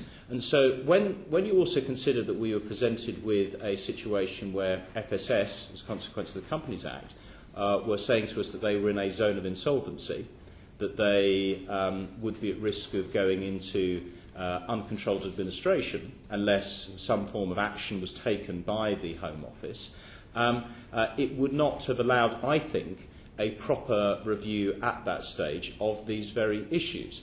And so that's why I talk about this being a commercial decision. It wasn't that it was some sort of only focused on commercial issues, but it was driven by the fact that FSS was presenting itself as being in a zone of insolvency, of actually physically running out of cash, and why the decisions were taken in the way that they were. I certainly see the review that Professor Silverman is undertaking and coming forward with very, very shortly as instrumental in setting out where forensic research is at the moment, how it may need to be better joined up, how we need to have a better understanding of that. But I see that as distinct from the decisions that the Home Office had to take in relation to the FSS, albeit that obviously FSS does undertake some R&D and investment work at this point in time. Okay, so what you're essentially saying is that the current review will have no influence over the future of the FSS. Well, the R&D, the review that Professor Silverman is undertaking is clearly looking at the whole issue more broadly in the sort of innovation economy, if I can describe it in those terms. Clearly, we had to take a decision in relation to the FSS based on its financial position, and clearly that decision needed to be taken in pretty short order, given the position that was presented to us. So, in essence, the review that's being undertaken, I think, will be instrumental in shaping government policy and the way in which our focus on forensics moving forward on the investment side will be, I think, further developed. But clearly, in terms of the decision that we were forced to take in relation to the FSS as a company, as an entity, that needed to be taken in much speedier fashion, taking account of the pressing business needs and commercial needs of that company at that point in time. Okay, well, the review is due to report within a few days, isn't it? It's due to report by the end of this month. If the review's findings indicate that the FSS should remain in one form or another, from what you've said, you wouldn't be changing your policy on the FSS because of that? I think that the review has been, and obviously you've taken evidence from Professor Silverman, and no doubt he will have responded on some of these points. The review, as I understand it, and Professor Silverman is independent of me, is looking at the broader issues in relation to investment and the development of research and development around forensics, wherever it may reside. And simply, I think, characterising this as sort of, well, FSS can only provide this sort of innovation R&D, I think is wrong. It's incorrect. That's not been the basis upon which innovation R&D has taken place over the last few years with the commercial sector. And as I've indicated, it is more about the continuing development of that work rather than who may be the specific company or the specific person who may be undertaking that work. You know, I want to see forensics further developed, further flourishing, further enhanced, so that our police forces and the criminal justice system can benefit from that. I'm quite sure that Professor Silverman's review will provide some very helpful and very useful information in that connection. I certainly hope so. And if it's due within the next week or so, how long will it then take you as a government to respond to that review and give your thoughts on it? Well, I think Mr. Mosley, that will depend on what it says, and therefore I wouldn't want to prejudge in any way. But I will certainly give you an assurance that we will consider it very carefully and very properly, because it's something, you know, the use of science in the development of our policy, the availability of enhanced scientific techniques, I think is a very essential part of the development, the continuing development of our work. And so I very much look forward and anticipate his review, and we will consider it extremely carefully and act in an appropriate way in terms of taking that forward. Yes, I want to know a little bit beyond the specific decision over the closure of the FSS. Can I start by asking you a very general question? What's the government's strategy for forensic science? Well, as I think I've indicated, Mr. Barwell, our view is that the external forensic provision to the police and the criminal justice system should be on a fully commercialised basis. We believe that there have been significant benefits that have already accrued to the police and the criminal justice system as a consequence of that, in terms of efficiency savings, as well, I think almost as equally, and if not more importantly, in relation to enhanced performance and reliability and driving up standards.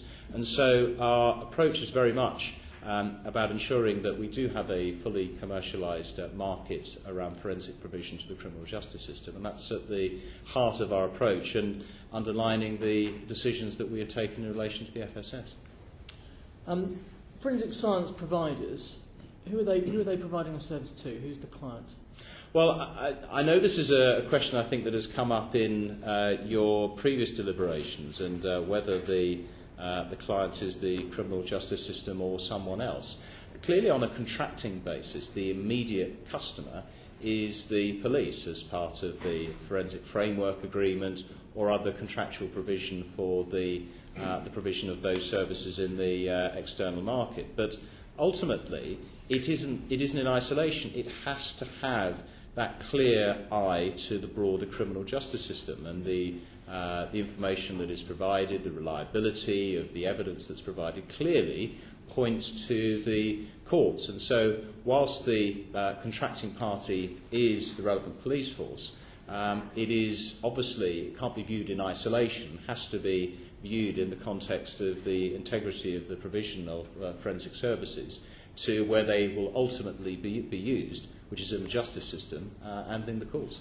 And do you see any tension between those two? I mean, in their evidence to us, the Forensic Science Northern Ireland stated there are two very different customers: the police who want fast, low-cost support to their investigation, and the courts who are inherently cost-blind and want robust, independent, objective, expert witness in support of justice, whether that means conviction or acquittal. Do you agree that there is a tension there, or do you not see that? No, I don't see a tension per se. Because if you consider, for example, the issues around fingerprints, which are largely undertaken by police forces internally in terms of fingerprint analysis, and the way in which police staff are able to present robustly, clearly, information in relation to forensic or fingerprint analysis before the court, that is used as a matter of course, and there hasn't been any clear tensions or clear issues that have arisen around that. But obviously the CPS is very seized of that. We've not received any clear indication from them that they have concerns about the way in which we are approaching the wind down of the FSS as part of this. But clearly as part of the Forensics Transition Board, which is managing the wind down process, and the Forensics Transition Advisory Group that sits alongside that has representation from the CPS and other important stakeholders within the criminal justice system, so that we can continue to monitor this and continue to receive that feedback should there be any emerging issues. And finally, how do you coordinate forensic science strategy with the Ministry of Justice and with stakeholders outside the police? And obviously the police sit within the responsibilities of the Home Office.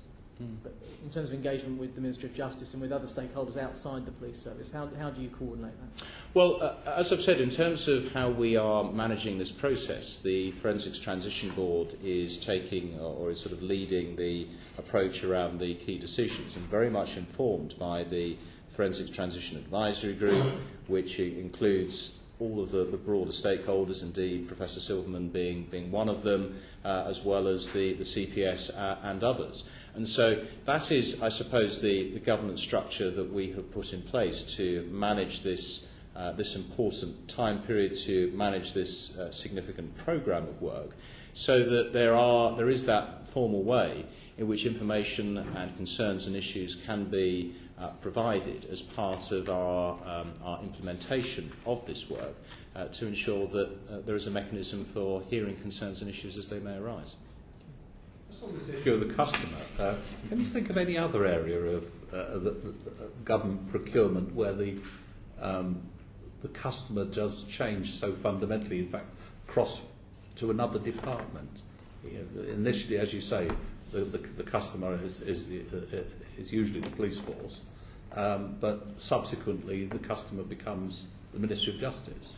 Well, but I think that arrangement is part and parcel of the criminal justice system that we have. That the CPS works in conjunction with the police, the Director of Public Prosecutions being linked in through that, and so whilst there is the issue of residing in potentially two different departments, there is the join up and the understanding between the relevant agencies that are involved that their work can't be in isolation. And that is the nature of policing. The policing will always, if it does its job, automatically feed through to the criminal courts. The reason I ask that is that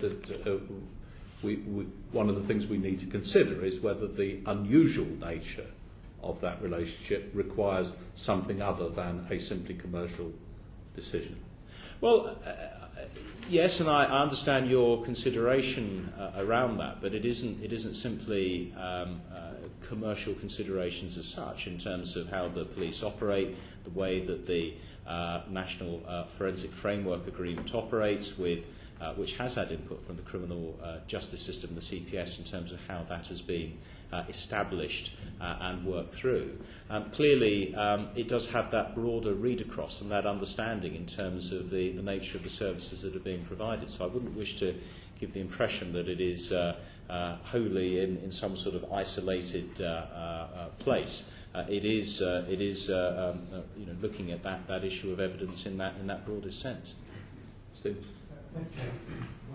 Good morning. I think we all agree that it's very sad for the FSS that it was not able to transform itself rapidly enough, and that the market that had been envisaged didn't actually develop in the way that probably had been thought. Do you think that market in the early days should have been better regulated to ensure that the police insourcing did not damage the commercial prospects of the FSS or indeed commercial providers? Perhaps I take a different view in relation to this. That I think that FSS's challenges were, in essence, that it was set up as a GovCo with the intent of establishing some sort of perhaps private-public partnership or to move to a fully commercialised basis, and got stuck, and how it had an inherently high cost base attached to it, that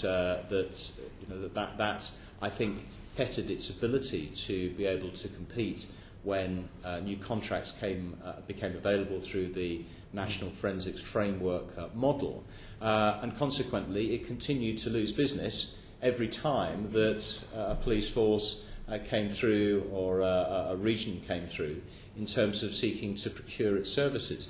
And so I would characterise that as perhaps being the weakness rather than issues on insourcing or challenges around that, and that it was largely that the FSS was not in perhaps the right state and condition to be able to compete in an increasingly competitive market, and therefore structurally it was those issues that were in some ways the impediment. And as you say, I think everybody is sad that the FSS has not been able to develop in the way that certainly I would have wished it to have done if I had been there at the time. I was not. That was a decision that was taken under the previous government. But it is the sort of reality of where the FSS ended up, and perhaps how this hadn't been thought through, that the issues of where it was intended to go, somehow it did get stuck, that it didn't move forward in terms of the development of the market and enabling the FSS to flourish within it. And I think that is why we've had to sort out a number of the problems that we are doing now. But do you think the police insourcing has, I mean, we've talked about the fact the market is declining, or the amount of external spend by police forces is declining potentially to 110 million. Do you think that the insourcing has created that volatility within that market? Clearly there have been savings that have been achieved by virtue of the market itself, and some of those reductions I think can be attributed to that. When we talk about insourcing, there is a mixture of things that potentially we're talking about here. The police perhaps being more focused on the nature of the forensic services that they are seeking. So not necessarily them being provided internally or externally, but actually assessing more effectively what forensic services are needed in a particular case. So I think that it is a complex position on the interrelationship between police provided internal services as against police triage and police assessment of their forensic need, whether that be external or internal, as well as obviously the provision of services in the external market. And so I think there is a fair degree of complexity around this, and so I wouldn't necessarily point to one issue being more significant than any other. There are a range of factors that do all interrelate here, and so I wouldn't necessarily place the most amount of weight on any one of those specific factors. Okay. Final question, Chairman. I mean, we've discussed who the client is, the police or the criminal service, and I'm sure we want to make sure that their forensic science needs, whichever one it is, are fully met. Do you believe that a wholly market-led approach can deliver all their needs?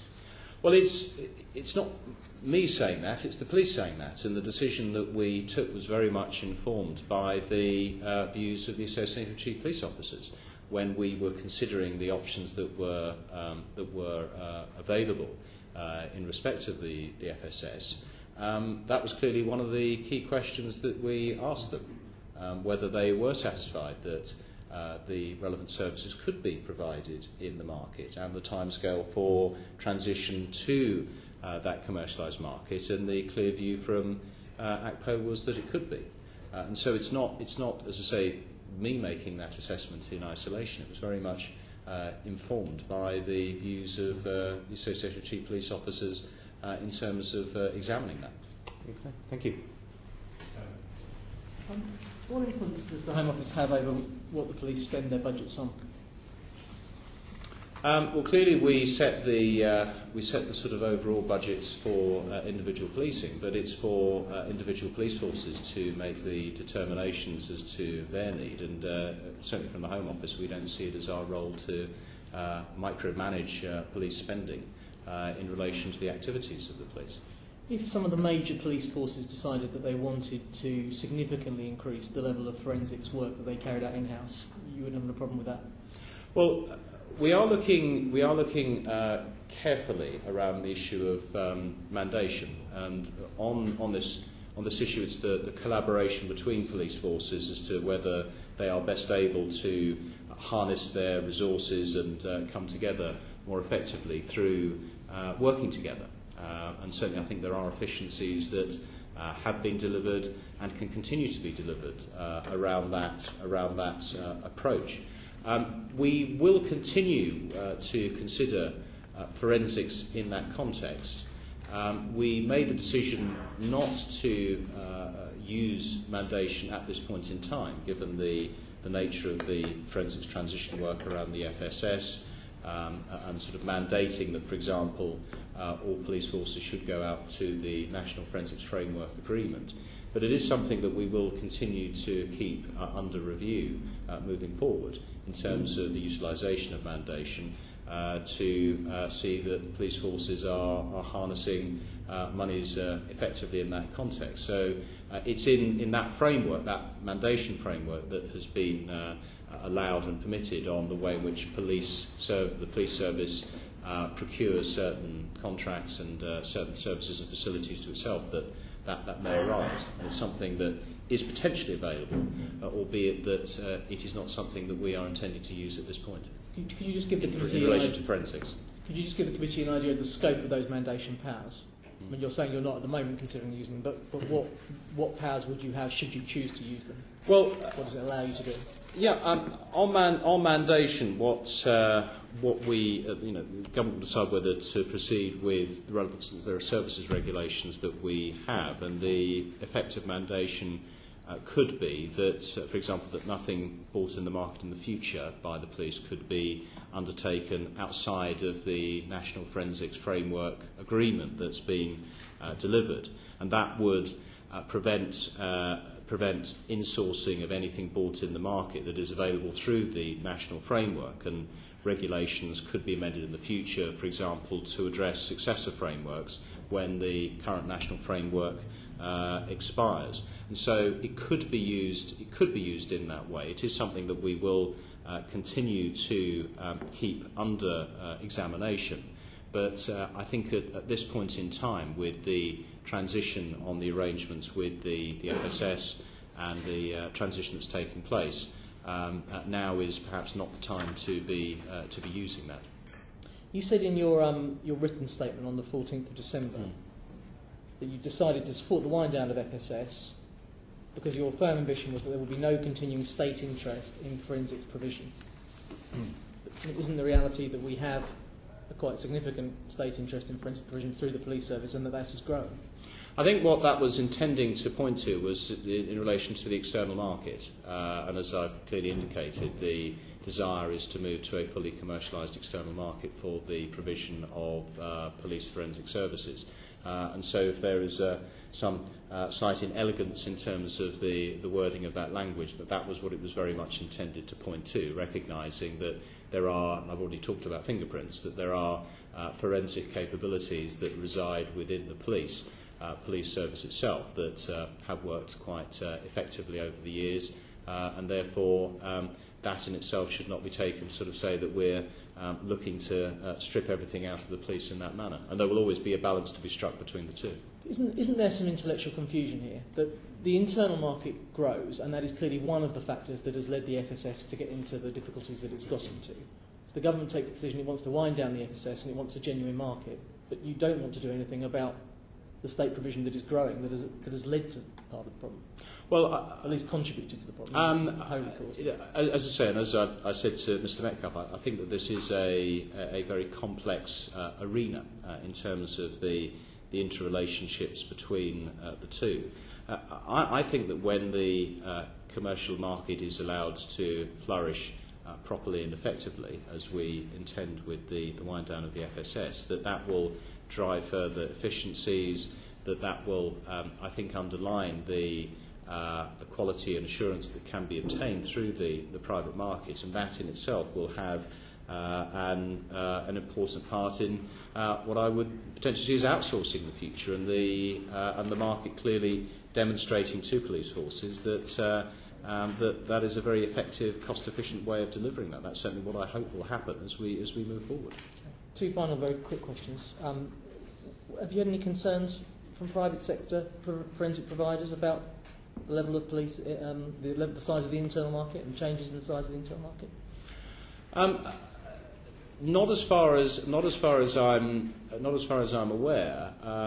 Clearly, we want to see a successful and flourishing external market for providers, that it is robust, that it is able to deliver on our intentions, and that is one of the issues that we have in terms of perhaps the drivers that the Forensic Transition Board looks to in terms of the health of the market moving forward, given the interest that we have for the criminal justice system and ensuring that is robust and actually delivers on what we intend it to, on further innovation, on further quality standards, on that provision to the criminal justice system.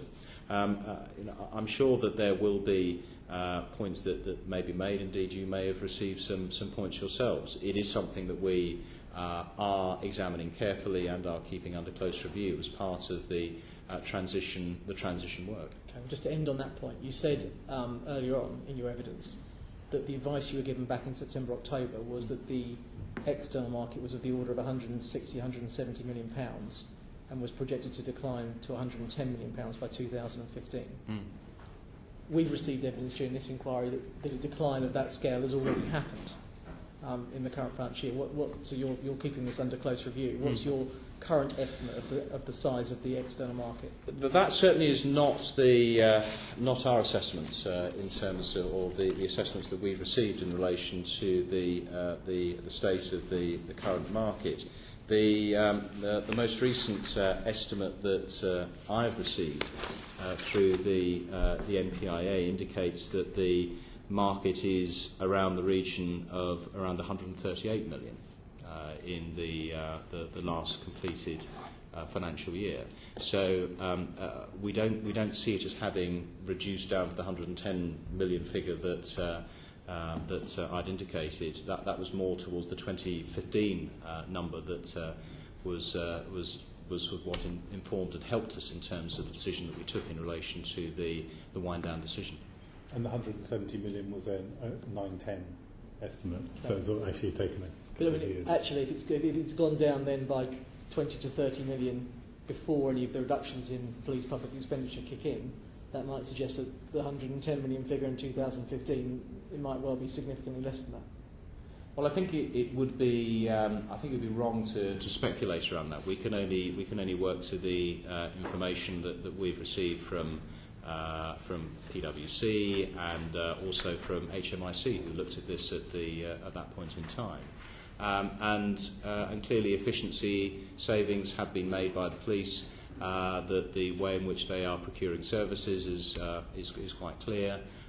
So I don't necessarily see it in the way necessarily that you've characterised it. Okay, you don't want to micromanage police budgets, understood, but you nevertheless have approved a series of police budgets as a minister. Have you totted up the total amount in those budgets you've approved for allocations for capital expenditure on forensic science in-house laboratories? Again, the way in which capital expenditure is allocated between police forces does not have that level of granularity, if I can describe it in that way. That in essence, funds are made available to individual police forces, and then it is for the police forces, in conjunction with police authorities, to determine their own budgets in that regard as to how they spend their capital and how they spend their revenue.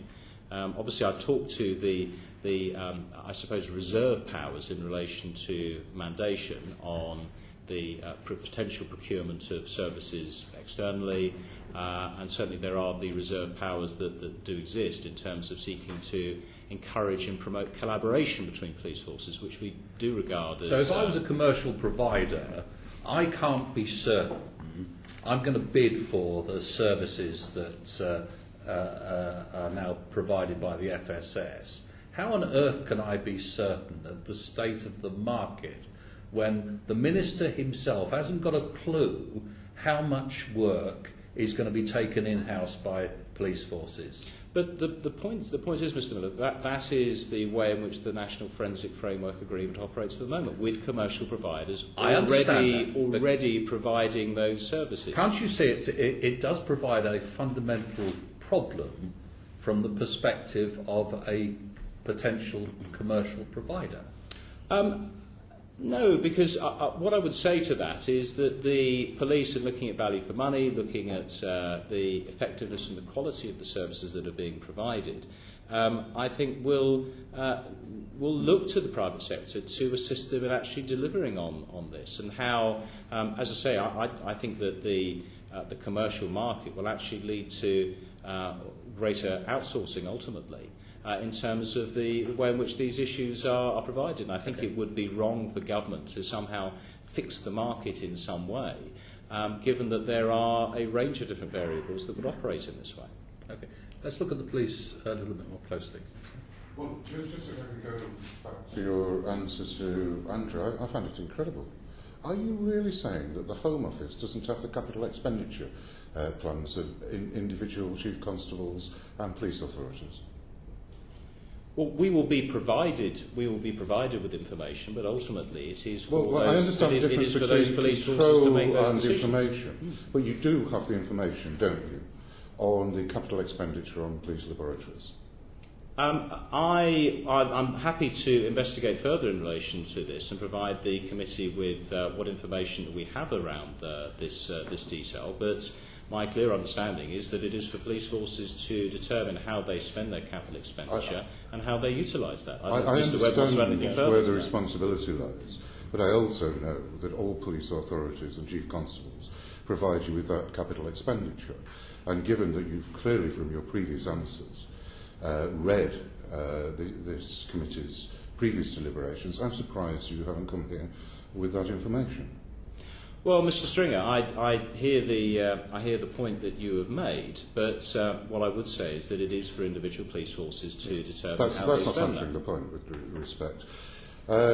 Secondly, the issue isn't that as complicated as you say it is it? Police forces have changed from customers of the FSS to being competitors. They've taken work in-house. They've taken this work in-house without proper quality control. Why has that been allowed to happen? Well, you could ask that question of previous ministers in relation to the decisions that were taken that arose at this time. What I would say to you is that the forensics regulator is there, who you have taken evidence from earlier in this session, and who is working very closely with the Associated Chief Police Officers to ensure that there is that quality assurance. Because let's not forget, it is in the police's interest as well to ensure that evidence is provided to the appropriate standard, because it would not be in their interest, in the surety of the way that the police operate, or indeed the criminal justice system, for that not to be the case. And as I've already indicated, in relation to issues like fingerprints, that has operated quite well. So you're not concerned about this proliferation without proper quality control as the Minister responsible? That was the question. Of course I am concerned to ensure that appropriate quality is maintained. And that is why I have the relationship with the forensics regulator that I do, and how the forensics regulator is working with ACPO to ensure that relevant laboratory standards are undertaken, and why I will certainly be guided by him very clearly in relation to concerns that he may have over quality standards, and ensuring that in fulfilling my role, that the criminal justice system can rely on the information that is being provided through that route. FSS, as I understand, is complying with ISO 17025, and a lot of the police laboratories aren't. So, while you say you're concerned about standards, are you concerned about that? And are you concerned about the impartiality of the police providing their own forensic evidence?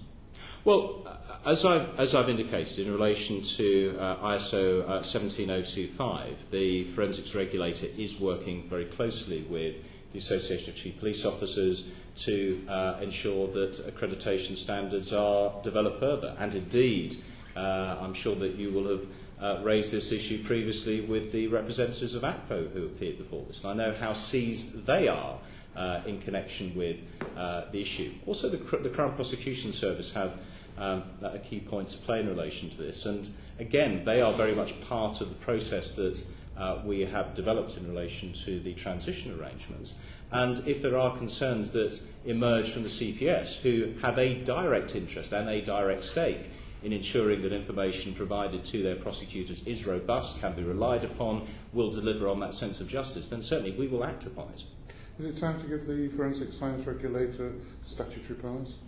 It's something that I am certainly prepared to consider. The forensics regulator has operated to date without statutory authorisation, and I think has operated very effectively in that way. But it is something that I'm certainly prepared to consider if Mr. Renison feels that he is not able or is coming up with issues in terms of his ability to deliver on his requirements in relation to standards and quality and giving the assurance that we want him to. Are you confident that all of SSS's current work will be transferred to fully accredited providers by the deadline of 2012?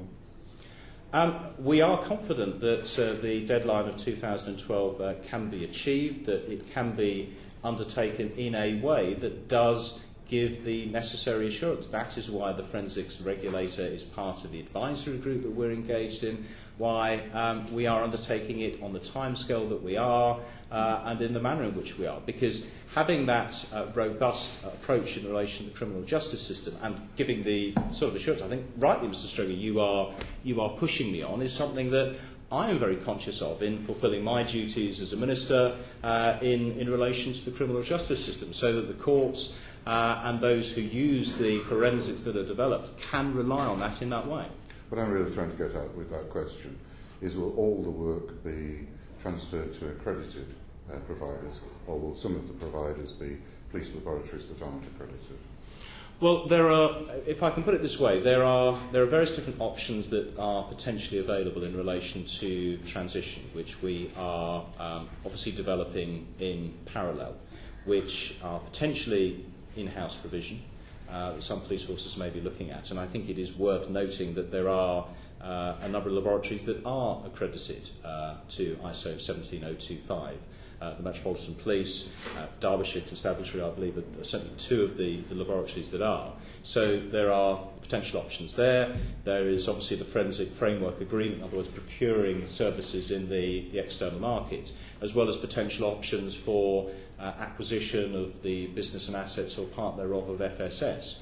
And obviously the FSS's laboratories are accredited in that way. So in terms of the three potential options that are available in terms of how the existing FSS business or the revised business and the needs of the police are procured and provided, then there are those three specific routes that are being adopted, as well obviously as the broader work that ACPO and the forensics regulator are engaged in on looking at those existing police laboratories that may be currently utilised in ensuring that they are properly accredited. But that is not to say that the work that is being undertaken there isn't appropriate, isn't reliable.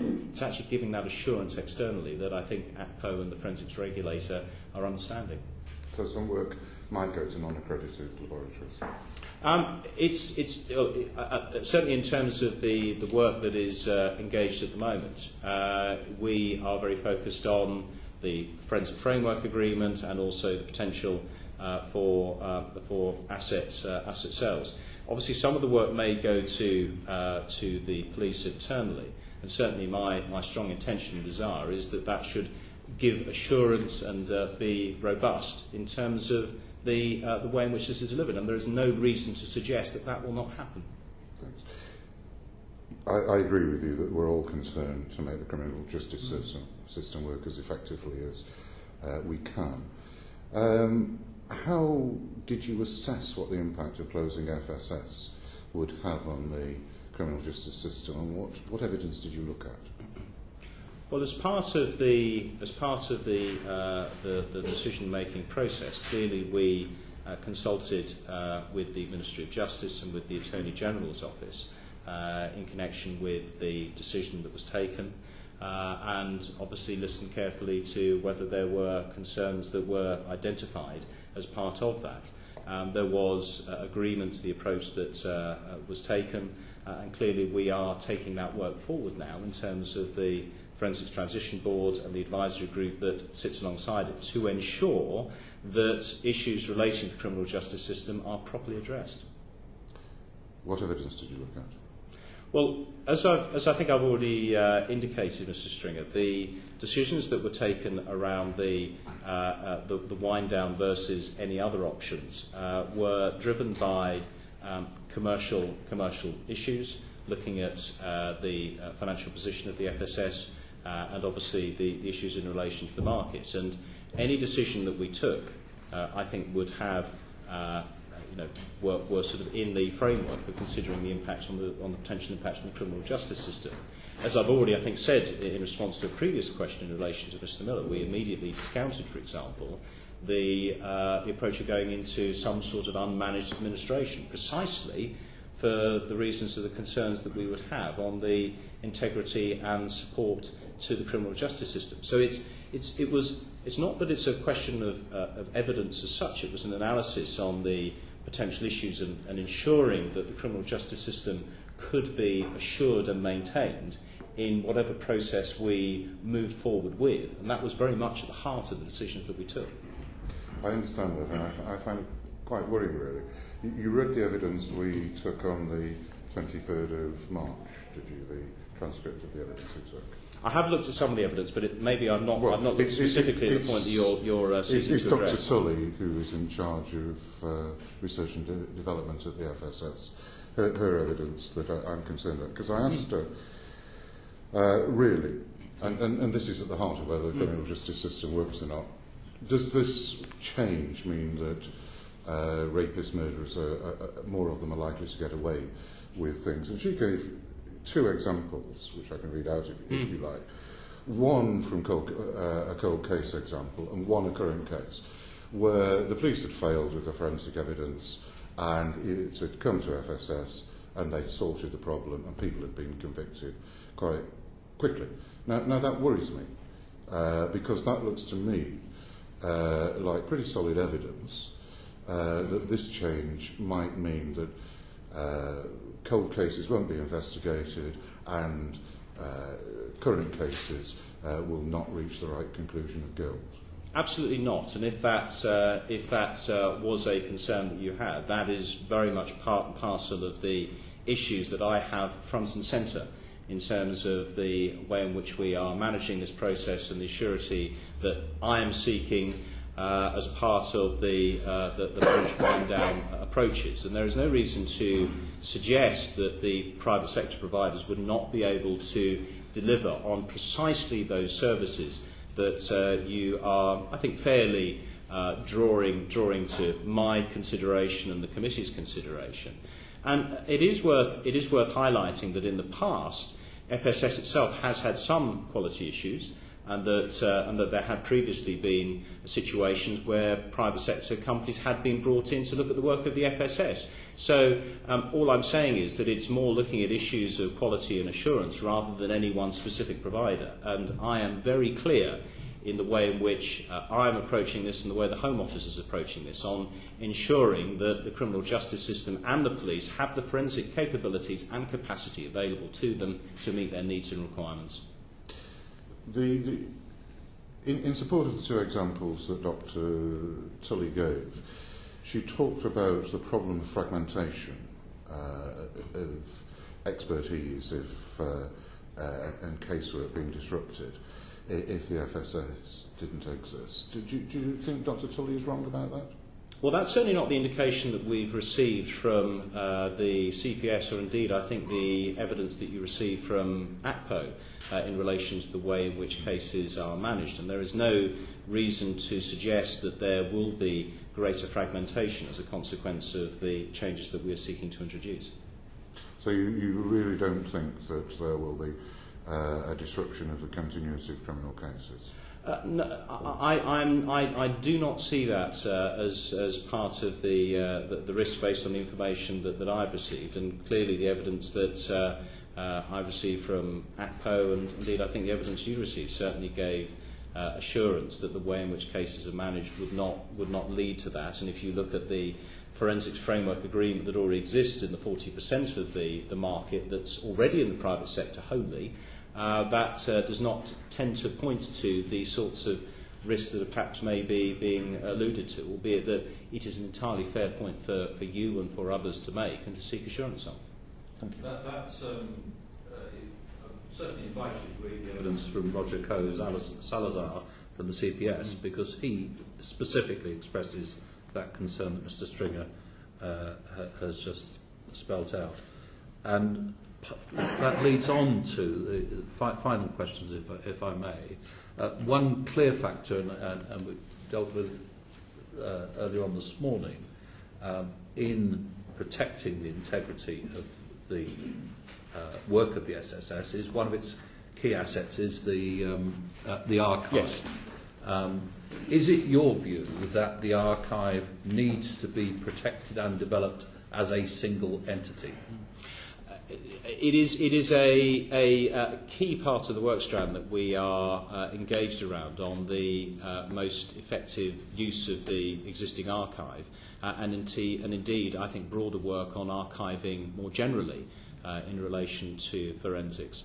I am open-minded at this point in time in relation to whether that best resides in, say, one receptacle, or whether it can be provided in a different way between in different places. But if any fragmentation of that archive were to potentially put at risk the capacity of the broader service to deal with, cold cases. Cold cases. No, I'm very alive to this issue, which is why I'm seeking specific guidance and advice and careful consideration around this point in relation to securing that archive, ensuring that information is available for cold case reviews, because I think it is absolutely essential that it is available in a joined up way. And clearly I will look very carefully and closely at the evidence and advice that is given to me in terms of the best way to achieve that. So